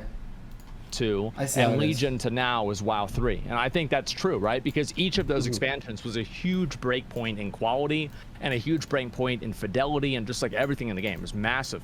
And I do think that's true, but at a certain point, I do think that WoW is to a degree held back by its engine. It must be, because why do we have so much lag in games where you have equivalent things happening and there isn't that lag? Why is it that the Ashes of Creation technical demo can run more people performing actions than a massively multi-billion-dollar company after 20 years? It's crazy. But again, that comes back to like production issues, right? I mean, they clearly, like, you know that meme, small indie company? Multi-dollar company. Yeah, multi-dollar company. Why the fuck are we saying that? Their quarterly takings was like, what, 400 and something million? That's a lot of cash. Sorry, bro. Can only do 4 recalls, man. We can only do 4 recalls the same amount, man. We can't hire new people. What do you mean? They fired a lot of really good people too. They sure did. I mean, that's what's weird there. They're from what I understand, like morale is basically in a very bad spot on the WoW team, and they've had like challenges or whatever. There's a bunch of people leaving. That said, if we're to listen to our favorite guy in the universe, Bobby Kotick, which, by the way, we've looked into we did this for like another video we haven't done yet, but we looked into his backstory. It's actually fucking fascinating. Dude has been hustling so damn well for so long. It's very cool. But anyway, I've met Mr. Kotick. Maybe twice. He's probably a nice guy, isn't he? He's the fucking man. I'm gonna be honest. I will say, when I met him, I was like, wow, like I'm actually inspired, which doesn't happen very often. When he came in to actually back at the MLG days, when we got acquired by Activision, he was a very, as a boss or whatever, whoever he wasn't obviously the person I was directly answering to, but he did a good job at getting everybody really excited. And back then, anybody who's who's actually I'm fine with the memes, but anybody who actually believes that Bobby Kotick gives a flying fuck about World of Warcraft, and like, oh, he's just trying to milk World of Warcraft and he's ruining the game. Like, dude, like, get outside. Like, learn even a fraction of what is happening in the fucking games industry or any entertainment industry. Bobby Kotick is Activision's CEO. Candy Crush is earning like 6 times the monthly profits of the entirety of fucking Blizzard. Do you really think he's over here like, tune this conduit so it has 22% increased mastery instead of 26%, and then the fire mages are going to be bad, and then all the players are going to be upset and angry, and that's good. I'm going to be happy. That's going to make me happy because I'm just a bad guy. I'm just a bad guy. No. Make covenants time gated. Make sure that Torghast, name it so the word chore can fit in place of the word Tor. And that way, players know exactly what they're getting. Like, it's almost like people. Like, okay, and this is maybe a small deviation, but that is like that mentality of just blaming one person for everything is conspiratorial, right? It's like why conspiracy theories are really fucking popular nowadays, right? Because it's really easy to, because you know, you can look at conspiracy theories, like you can look at all the batshit insane things people believe in, right? And you can be like, wow, that's really complicated and stupid, right? Like you can look at it and be like, wow, that's really fucking stupid and overly complicated. But in reality, conspiracy theories are actually really simple, right? They're really, really simple because most conspiracy theories blame one thing, right? Oh, it's actually all the Jews, or like fucking, I don't know, like it's actually all the Chinese are up to it, you know, like all these like really stupid, like, I don't know, like anti-Semitic, racist, whatever the fuck conspiracy theories, right? All of them are very simple, right? Because they don't engage with reality through any multifaceted, multidimensional, through any multidimensional means, right? It's always just one like core bad guy, because it's much easier to blame one core bad guy than engage with like the reality, which is again multifaceted and incredibly complicated, you know, and it's just a conglomerate or an amalgamation of like hundreds and thousands of different things, you know, compiling on one another, hundreds and thousands of different like managerial positions influencing one another, different shareholders with different motivations for doing different things, people who are paying off other people to make sure other people convince other people that other people are actually needing to do this instead of that. Like, it is so much more complicated than just being Bobby Kotick bad. Like, dude is a fucking mega millionaire. Dude can retire tomorrow and live the rest of his life. Live 100 lifetimes with great means, right? Like, fucking fly. Like, dude's clearly not there just to fucking, like, I don't know, be an evil whatever the fuck. Like, who cares? Who the fuck gives a fuck? Like, you know what I mean? Like, who cares? This is such an irrelevant point. Not what they're talking about, not what Rich is talking about. What people have to say about, like, what people who are not necessarily engaged or educated about this have to say about, like, what CEOs and the kind of influence they have on a product of a product of a product, right? Like, it is not just Activision, not just Blizzard, not just World of Warcraft, but just Shadowlands, you know? Activision Blizzard was on like the Forbes top 100 companies to work for. You don't usually get to stay on the list when you fire like 25% of your employees or whatever the heck it was. So I don't think they're on the list anymore. But it was one of those things where, you know, you can tell that he's very intelligent and he knows how to make money. The problem is Blizzard and a lot of the gamers that were playing the games come from a completely different style of production, which was Mike Morhaim's vision and the vision of a lot of the original employees of WoW, where it truly was gameplay first. Gameplay first for a AAA studio, and this is why I don't think AAA studios are going to be the way of the land forever. I don't think that you need a AAA studio anymore because distribution has changed so much. But when you look at AAA studios, the best way to make money is not to put gameplay first. It's to do what WoW is doing right now. And that's why I can't see WoW coming back, because one of the questions I wanted to ask.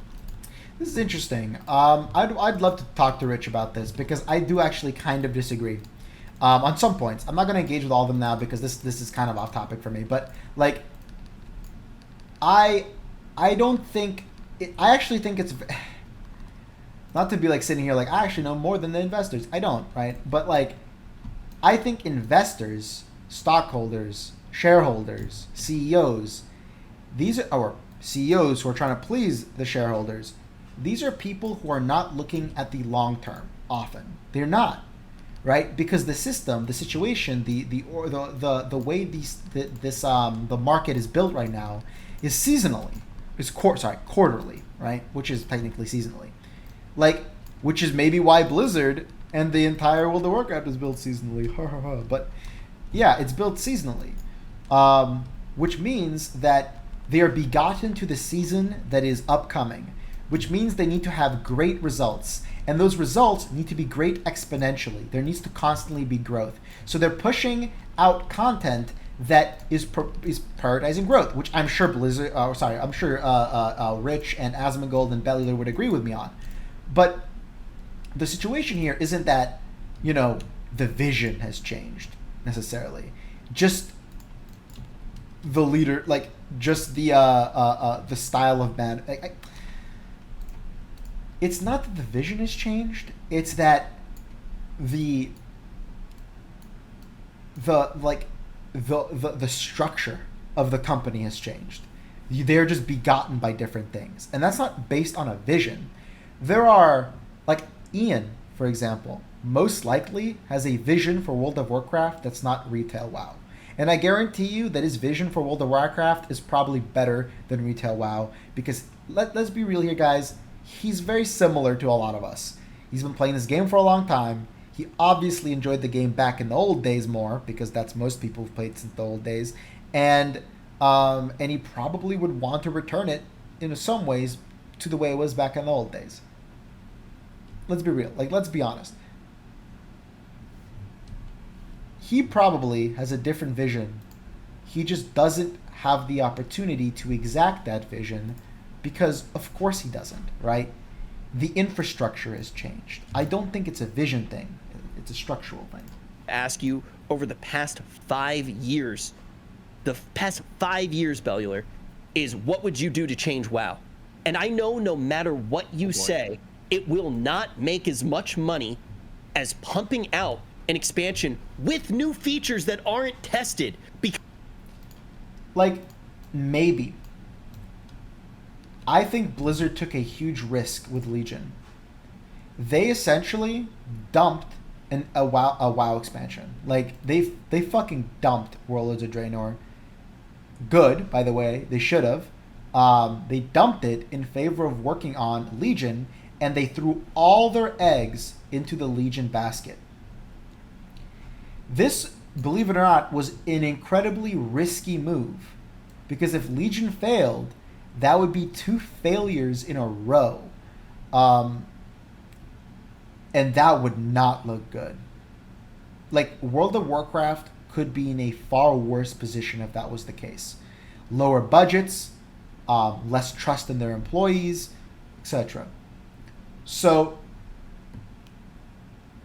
like, Legion was a risk. It was a huge risk.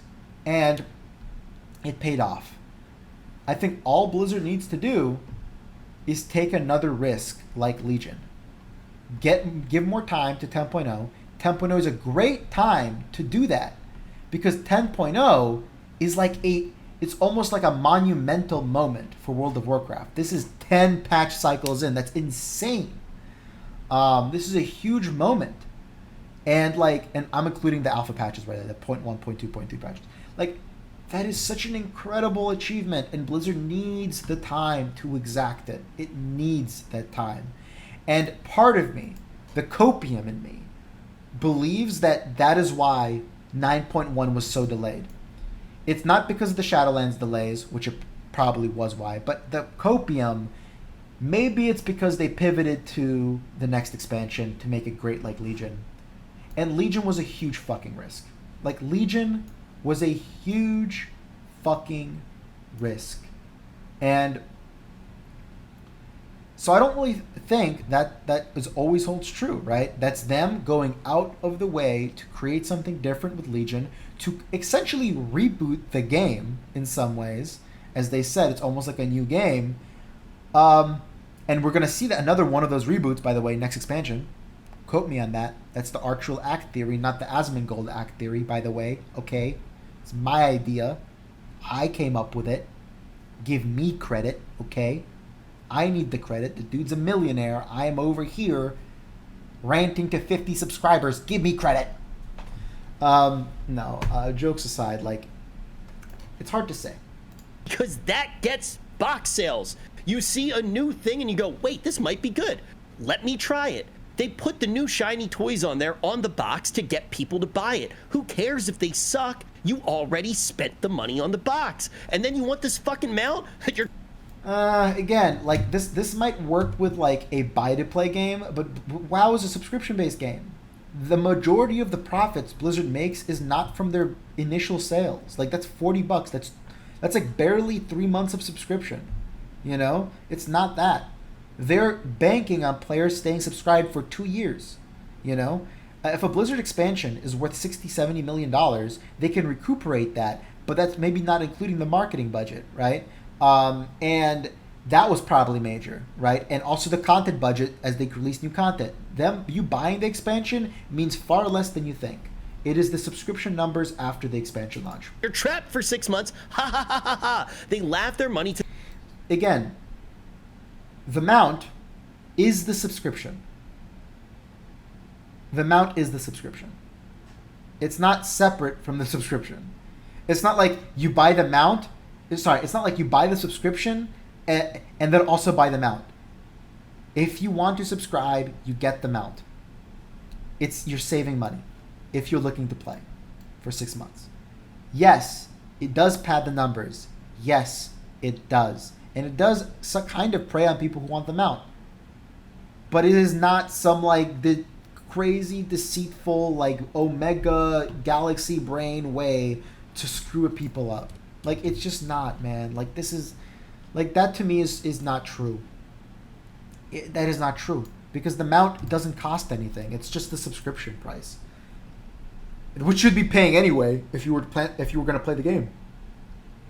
To the bank. They're probably making more money than they've ever made before. Why the fuck would they want to change? Why would they want to change? It's like, even if you are making the worst content ever, even if it's morally not... Well, you want to change because a lot of your players are going to Final Fantasy, and it's not going to last.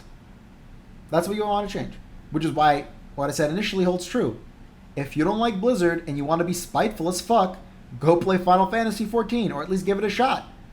Because you might like it enough to stick with it for a few months, and that's a few months of Blizzard being like, fuck, shit, you know? And that's a good thing. That's a good thing. I think that should be the way companies are, you know? If we do live in a competitive society, that competition should exist. And that competition should yield those kinds of results. Not right. You move to a different country to make the same thing if you're getting the bag. Anybody would do that. I don't care if you're an individual. I don't care if you are a AAA studio. They are making more money making a game like this, and you almost can't blame a company, right? But they're not our friends. Yeah. They're not our friends.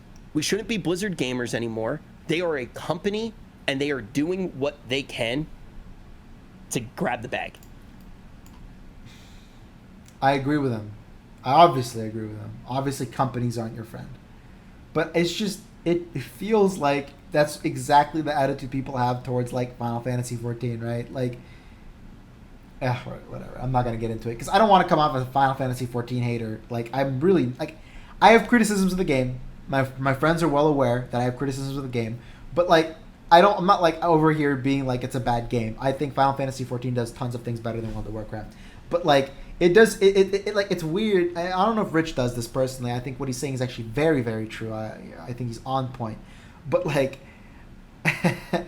it like it's just I feel like some people may say that they're like Blizzard's not my friend. They just want my money. Square Enix, you guys are doing such an incredible job. I love you so much. You know, like, oh my God, you love your players. Like, okay. And that's it. So, what's happened, right, is feedback loops. You know, like the engineering concept of a feedback loop. Real fucking important. Thing is, WoW never really had, I think, much of a feedback loop because even if they messed up, all the people would come back. They were an incumbent. They were dominant in the market. They had, I think, a very well moated player base.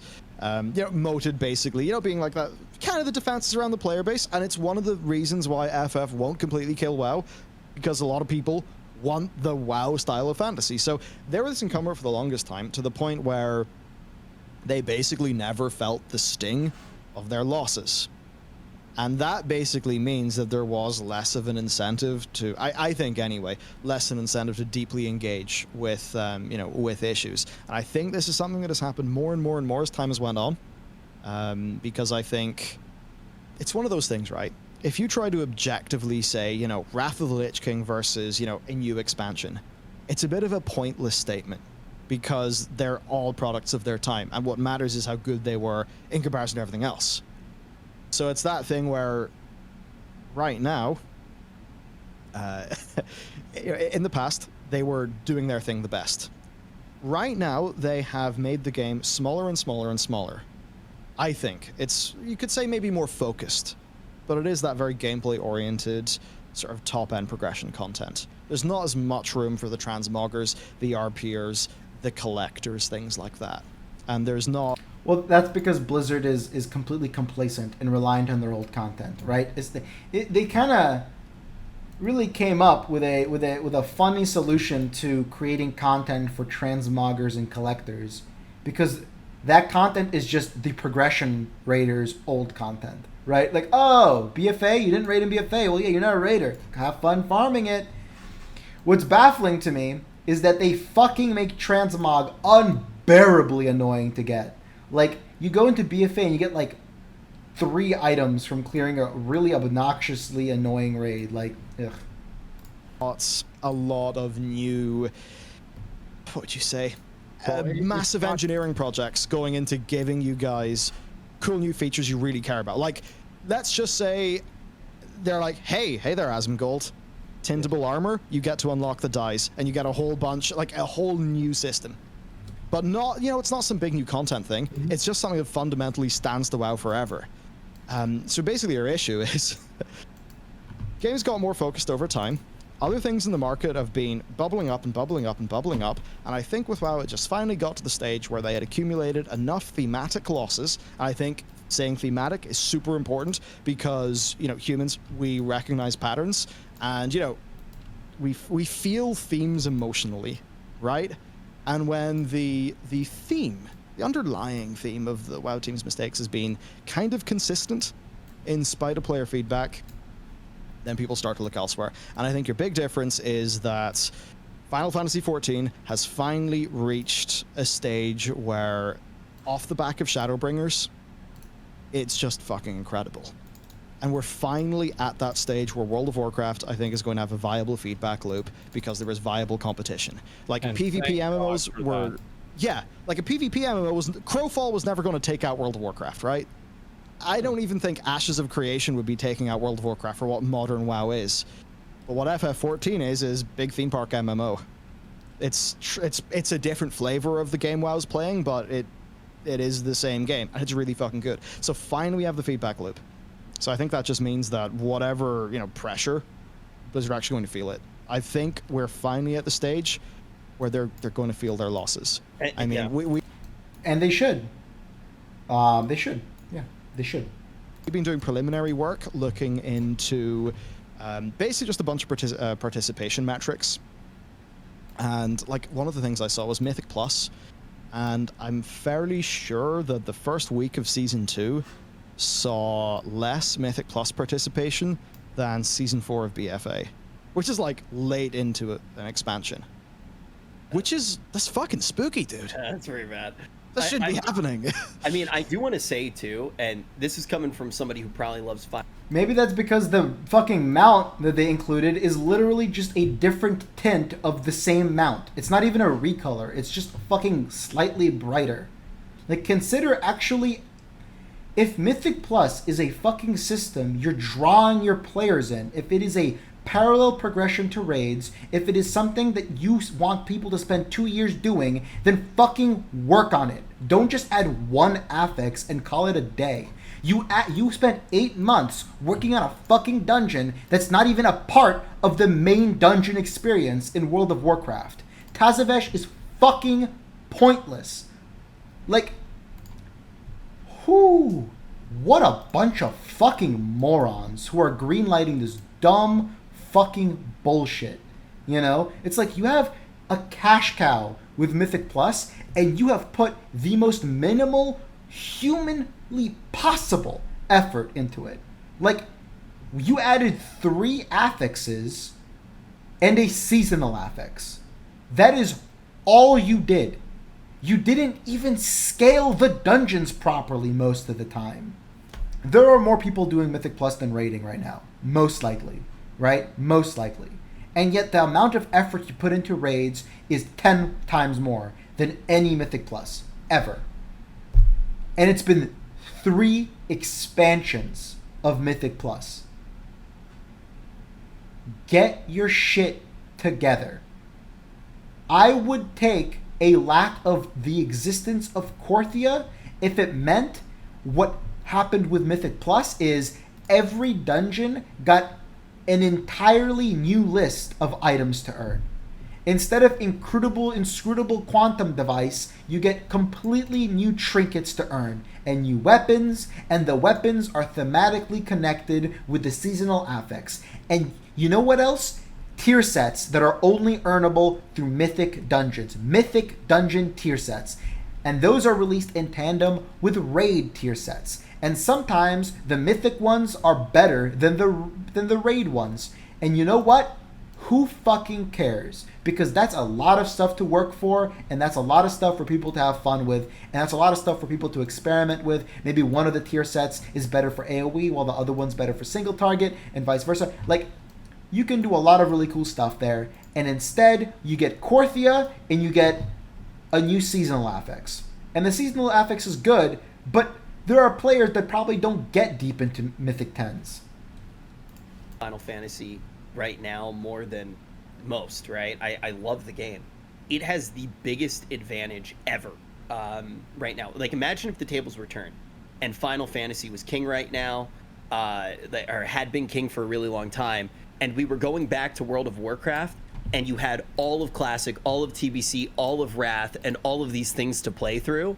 Final Fantasy, for a lot of people, it's the first time they're looking at it, and they have so much content to go through. Bro, the content from 7 years ago is more relevant than WoW's content from 7 months ago. Yeah. It's crazy. Imagine how fun WoW would be. The case? Imagine how fun it would be if you did a... Relevant for what?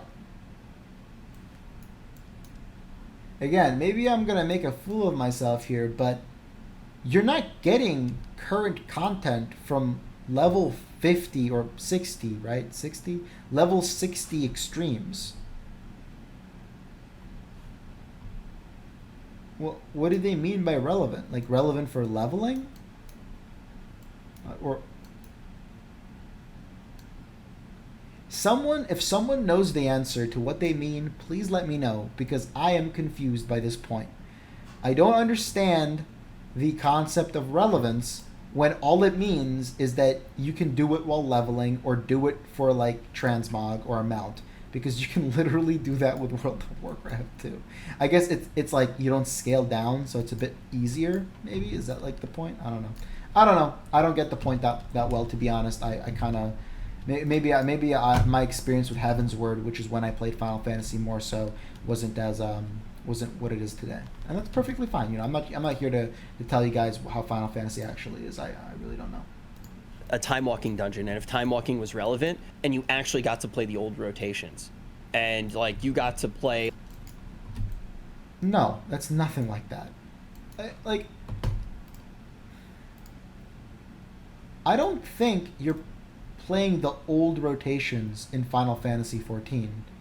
You're just playing like with a set of abilities that you would have at that level if you were still if you were leveling in the present expansion. You're not like what, like, right? Like, it's not like I know there was a class that had a huge change. I think it was the Bard or the Machinist had a really big change coming in from Heavensward to Stormbringer, I think.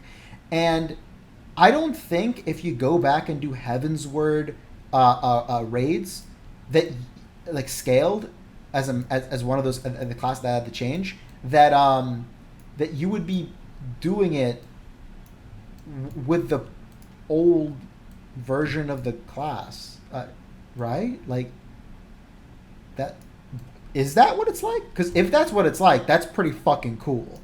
But to my knowledge, I think it's literally just, oh, if you were leveling in this expansion, these are the abilities you would have, so these are the abilities you're using. I think. And I think because Final Fantasy XIV generally doesn't change their classes nearly as much as WoW does, they've stayed the same enough that balancing that content might be a little bit easier. It's not like there's classes that are like fully reworked or something, or maybe if there are, there's a very minor amount of them. So what that means is that they're capable of, you know, getting scaled down properly, which again, it has its benefits. But personally, I do like the changes to classes. I like entering a new expansion and getting new stuff. But I think Final Fantasy XIV does that pretty well. I think you do get new stuff as you level in Final Fantasy XIV, more so than you do in retail WoW. A like old demonology warlock, or you got to play like old things like that. Or how about this? How about you just get to play a boss that isn't a fucking joke? Like, the bosses are just jokes, man, and they don't really even try to do anything like that, and it's sad. There's like a simple thing. An expansion shouldn't be subtractive. And like in Final Fantasy XIV, an expansion is not subtractive. Yeah. Like, imagine if we could just go into a rock hard version of, I don't know, Shadow Moon Burial Grounds. That'd be sweet. That would be sweet. Shadow Moon Burial Grounds never had a rock hard version. It was pretty easy. Like, I guess it was a bit harder than some of the other dungeons, but they added mythic dungeons in the final patch of Warlords of Draenor, right? Like, it's not like, and even those were completely destroyed by raiders, right? What you would need is like the challenge mode, where your gear is like really, really, really tuned back. But even then, the reason challenge modes were even remotely challenging wasn't because of the gear; it was because of the time constraint, right? I don't know. Maybe I'm just like, maybe I'm stupid. Maybe I'm stupid. I'm fully willing to engage with the fact that maybe I'm just not understanding this argument. What the fuck is this quest that I'm doing? What the fuck? Oh, I can do offline. Anyway, like, maybe I'm stupid. Okay, that's fine. Maybe you guys can correct me. Just don't hate me. You know, I fully admit that I don't fully know. But, like, that doesn't seem to be the case. I don't think that's the way duty roulettes work in Final Fantasy. Like, they're relevant in the sense that you can do them and gain something from them, but they're not like, it's not like, oh shit, dude, like, this is true. Like, they're about as relevant, you know, they're about as relevant as leveling dungeons, right? Like, it would be cool, like, if every like raid like had a time walking version like Ulduar or Black Temple. That would be cool. But I don't know how many people are even doing the time walking version of Ulduar or Black Temple. I don't know. Like, maybe it's not worth investing in. Like what we said about Torghast earlier on. So, I mean, I don't know exactly how they do it, but I mean, come on, the Caverns of Time exist. You have the narrative framing to make it happen. Well, they just say like, listen, they're like, hey, look, it's like with the primals in Final Fantasy, like, so they're back again, and what's so crazy about them this time is that they're more powerful. We don't even know why it happened, but you've got to go deal with it. And it's like, okay, all right, that sounds good. I mean, and it's even like the lore. I wanted to talk about this because Bellular, you've made a lot of lore videos, man. Like, what do you think about the new cinematic, and like, where do you think this is gonna go? Okay, right, wow. There's so many ways to go with this one. So, I mean, as they've been saying, he's got the 5 sigils, bros. What are we gonna do? The sigils. Can you believe it, boys? He's got the sigils. You know, the sigils that you guys care about and are so, you know, deep and meaningful. It's like, no, none of that shit's been established. So they have these really weird things, and this has really happened since BFA. Since they kind of, and you know, it's weird. I don't think it's literally this, but I do feel like I'm part of the problem on why the storytelling, because it's that sort of thing where the lore is cool, but it's how it's told that matters, right, to players emotionally. It just feels like they make shit so that I can do reaction videos. So I'd be like, okay, so, right, you're all confused, but this is why that happened. This is when that thing was foreshadowed. Yeah, it was. That's the really weird thing. I think the storytelling is very strange. I wonder what flip-flops they've had internally and things. But like regarding Sylvanas, you know, if they do give her a redemption arc that is based on her getting a complete soul again, that is a really weird way to do it, because sure, Zovaal giving her soul back means that she can, you know, be a complete person and reflect on all the shitty things she's done, and she will suffer because of that.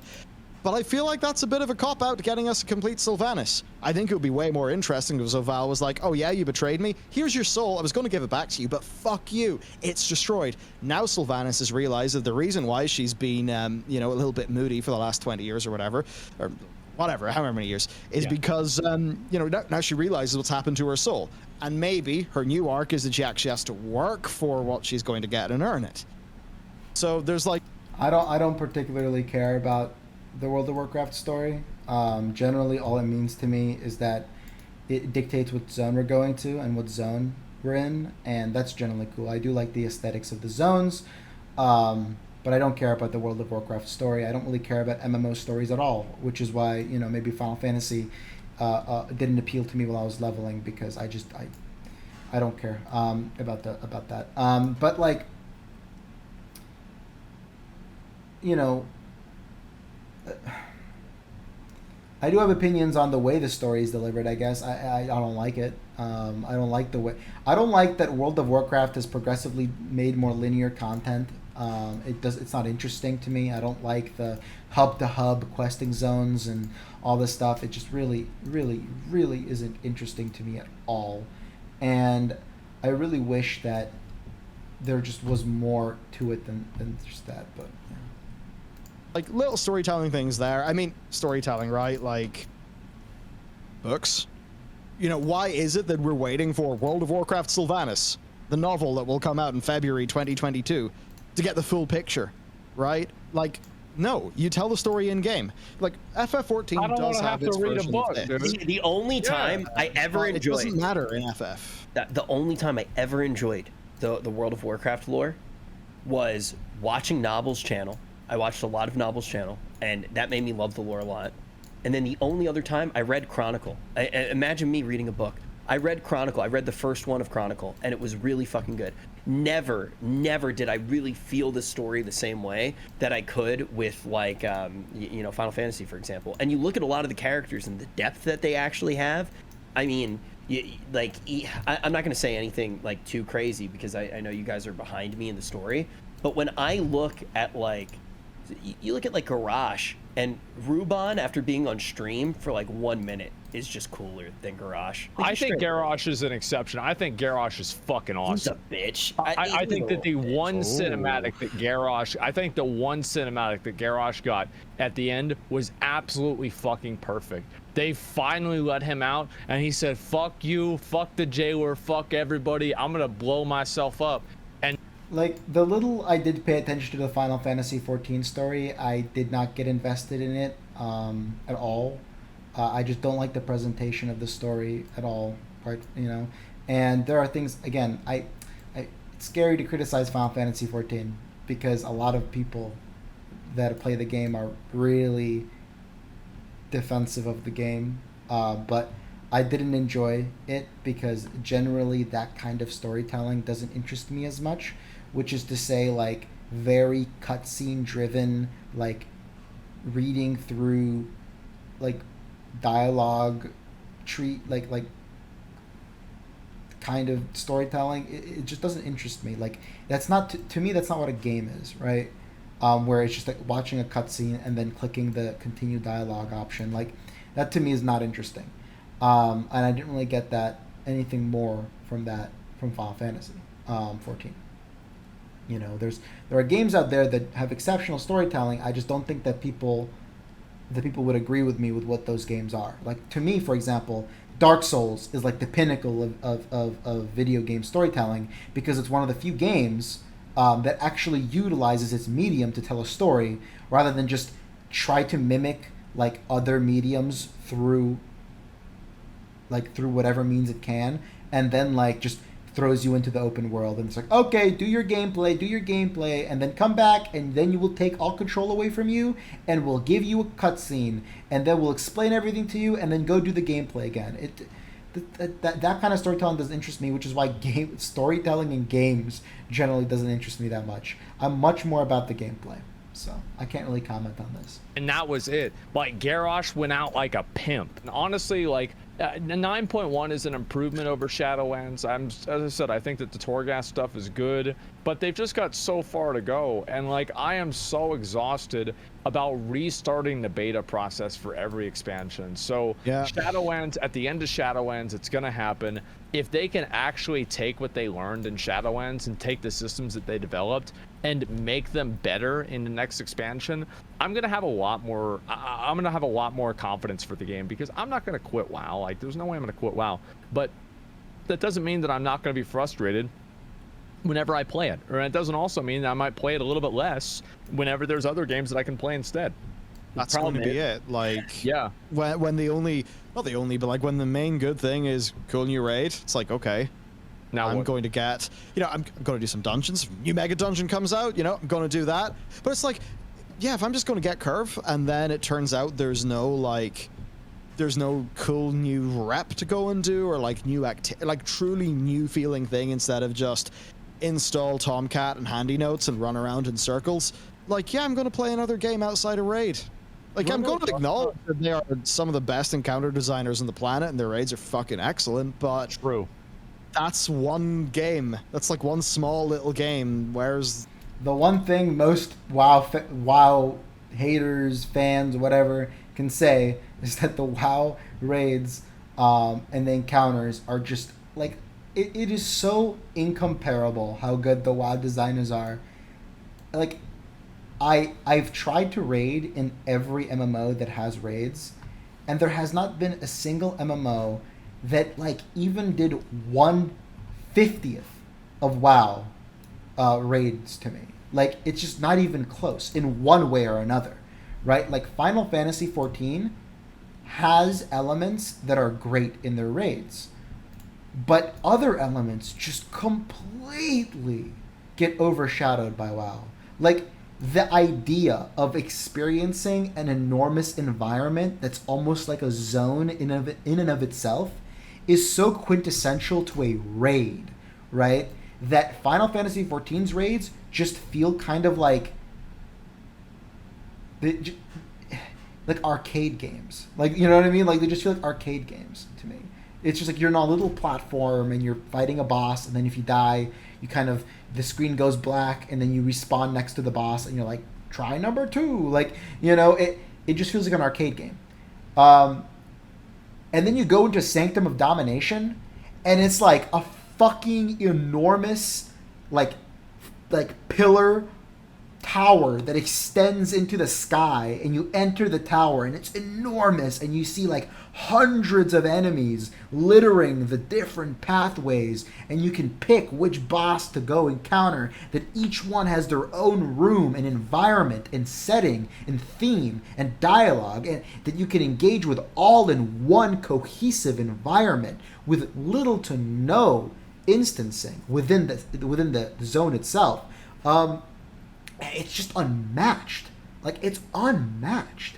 I really hope and I wish that Final Fantasy XIV takes that from WoW, and at some point develops their raids to be that. I feel like they can definitely do that. They have some talented artists on their team. They can definitely create content that's not just a small circular platform where you fight a boss, because even when you do get like a very strict platform in WoW, the encounter is like fucking Painsmith in the new raid, who is just unbelievably well designed, and the environment itself is a square, right? The little arena, but it's a square for such a specific reason.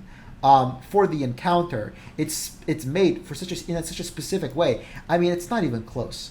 And I think people can point to certain elements in Final Fantasy XIV that are better than WoW, like the music, and I would agree. Yeah, I would agree. I love that there's unique music in Final Fantasy XIV raids. That's super cool. And I wish WoW had more of that. I wish every raid encounter had its own soundtrack. It doesn't need to be a fucking Japanese J-pop song. You know, it doesn't need to be that. It doesn't need to be a hip-hop song. It doesn't need to be that. But if it just had this unique melody to it, you know, when you fly into Ardenweald and you hear that Ardenweald sting, you're like, yeah, that's awesome. But when you go into a raid, there's a cool backing theme to the whole raid, but it's not particularly different as you progress, which sucks, you know. And I think Blizzard can really do something. Kel'Thuzad, which is one of the best encounters in the new raid, needs his own theme. Needs his own theme, man. Look at this dude. He's awesome. So I think the thing with Final Fantasy is it's very apparent that they expect you to play the new content and then either go hang out in your estate, in your FC estate, and like just look at cat girls or whatever the heck you're going to do there, or they expect you to go play another game. They even have crossovers with the other games. You know what else does that? You know what else does that is Path of Exile. I think even Chris Wilson said before, he's like, you know, yeah. This is always something I hear, right? Like, oh, Final Fantasy's not made for you to play all day. Okay, that's fine. I respect that. I don't think WoW is really made with that intention. I think WoW is actually made to be one of your main games, if not your main game. I don't think that's a value statement. I don't think that's something that's like a quality or anything like that. Like, I don't think that's a quality or an issue. I think these are just philosophically different. If you want to make your MMO not be something that you can spend all day on, cool. If you do want to make your MMO to be something you can spend all day on, also cool. We have to judge these games based on their successes and failures of doing that. If Final Fantasy included a system that is heavy on FOMO, like the artifact weapon system, for example, then we're like, whoa, that's really antithetical to the point of the game. If WoW didn't include any systems to keep me playing, like, for example, I did a lot of Mythic Pluses this week. All of the 10, 14 plus dungeons I did this week, that would be an issue for me. Because I do like playing WoW. I love playing my class. I love min-maxing. I do want stuff to do. I do want Mythic Plus to do. You know? Like, we have to judge these games based on their philosophy, not based on, like, what we want them to be in like a very obtuse way, right? Which isn't to say you can't criticize the game and be like, I'd rather them do this. That's fine. But, you know, you also do have to engage with the reality. This is not the game WoW is. And Final Fantasy is not the game WoW is either. After you finish all the content, you finish your character, yeah. I mean, it's you know, if there's people that want to keep making new characters and do that and play the game to its fullest extent, that's great. They love that. But there's a lot of people that are seasonal players. I'm a seasonal player. Every league, pretty much every league, and if not every league, every other league, I come back and I play Path of Exile, and I love it. And to be fair, even WoW, which is a seasonal game, by the way, it's still the same. It's still the same. You play a lot, and then you play less, and then you stop for a little bit. Like Method and Echo and Limit, all the best guilds in the world who are spending 16 hours a day raiding right now, they do that, and then they're on farm and maybe play like twice a week. You know? Like, that's it. Same with me. 2 weeks of hardcore gaming, then I'm in my full heroic set, going into Mythic. At that point, I just do a couple Mythic Pluses every week and maybe farm a little bit, and then just log off and raid and log off.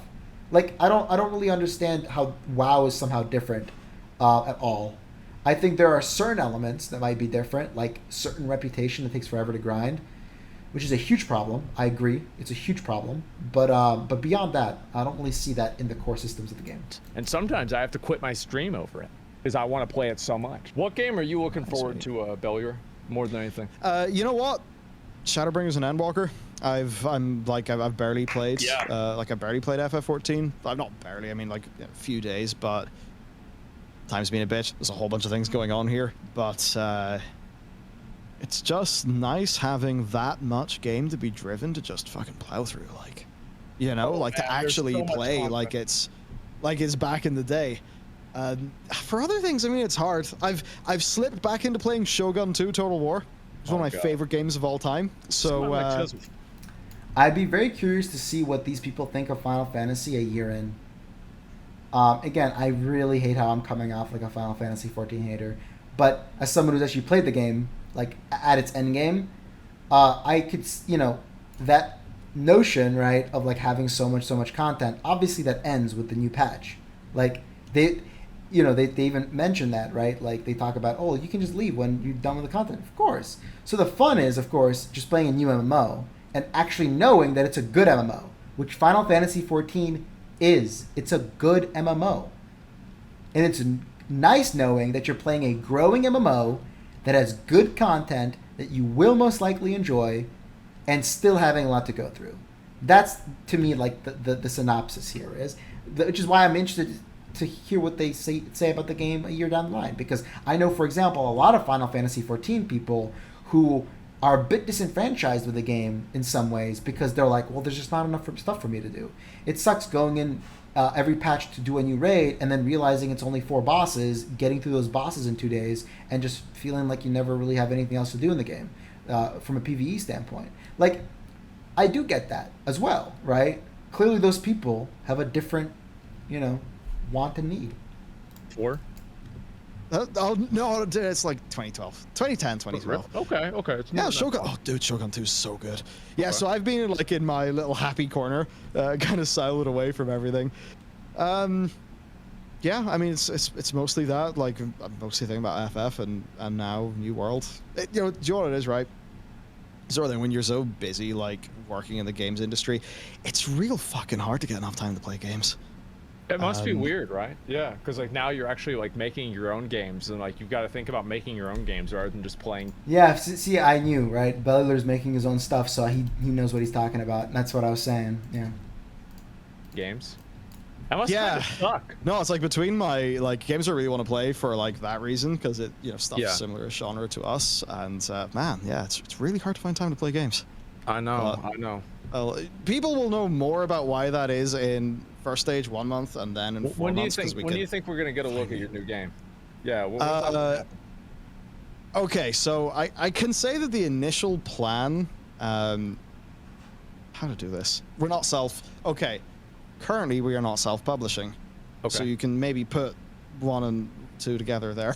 All right. So that means that we don't, people to work with, right? So initially the plan was to do stuff in and around Gamescom. So August for like, trailer, the whole thing. That's been pushed back a few months. Not because of our development schedule, funny enough, but because better shit. Some real, let's just say, good time and place to, to do proper announcements and stuff. Yeah, this has been an incredible episode. It's been, we made up for lost time by having this be like a 3-hour episode. Holy shit! Thanks a lot for sticking with us for this long. I really appreciate it. All right, cool. Well, I'm gonna stop it there. This is a long video already. It's a long talk already. I mean, yeah, this is a good conversation. Like that I was listening to. I think that all 3 of these people, like him or not, know what they're talking about. They do, because they play the games that they talk about, and if you play a game enough, you eventually find value in what you say, because you've done it enough to form a proper opinion. They do know what they're talking about. I don't always agree with them, but they know what they're talking about, and all the respect to them for that. Just for sure. Anyway, I'll have more videos out in the future. I'm going to be talking about more stuff in the future.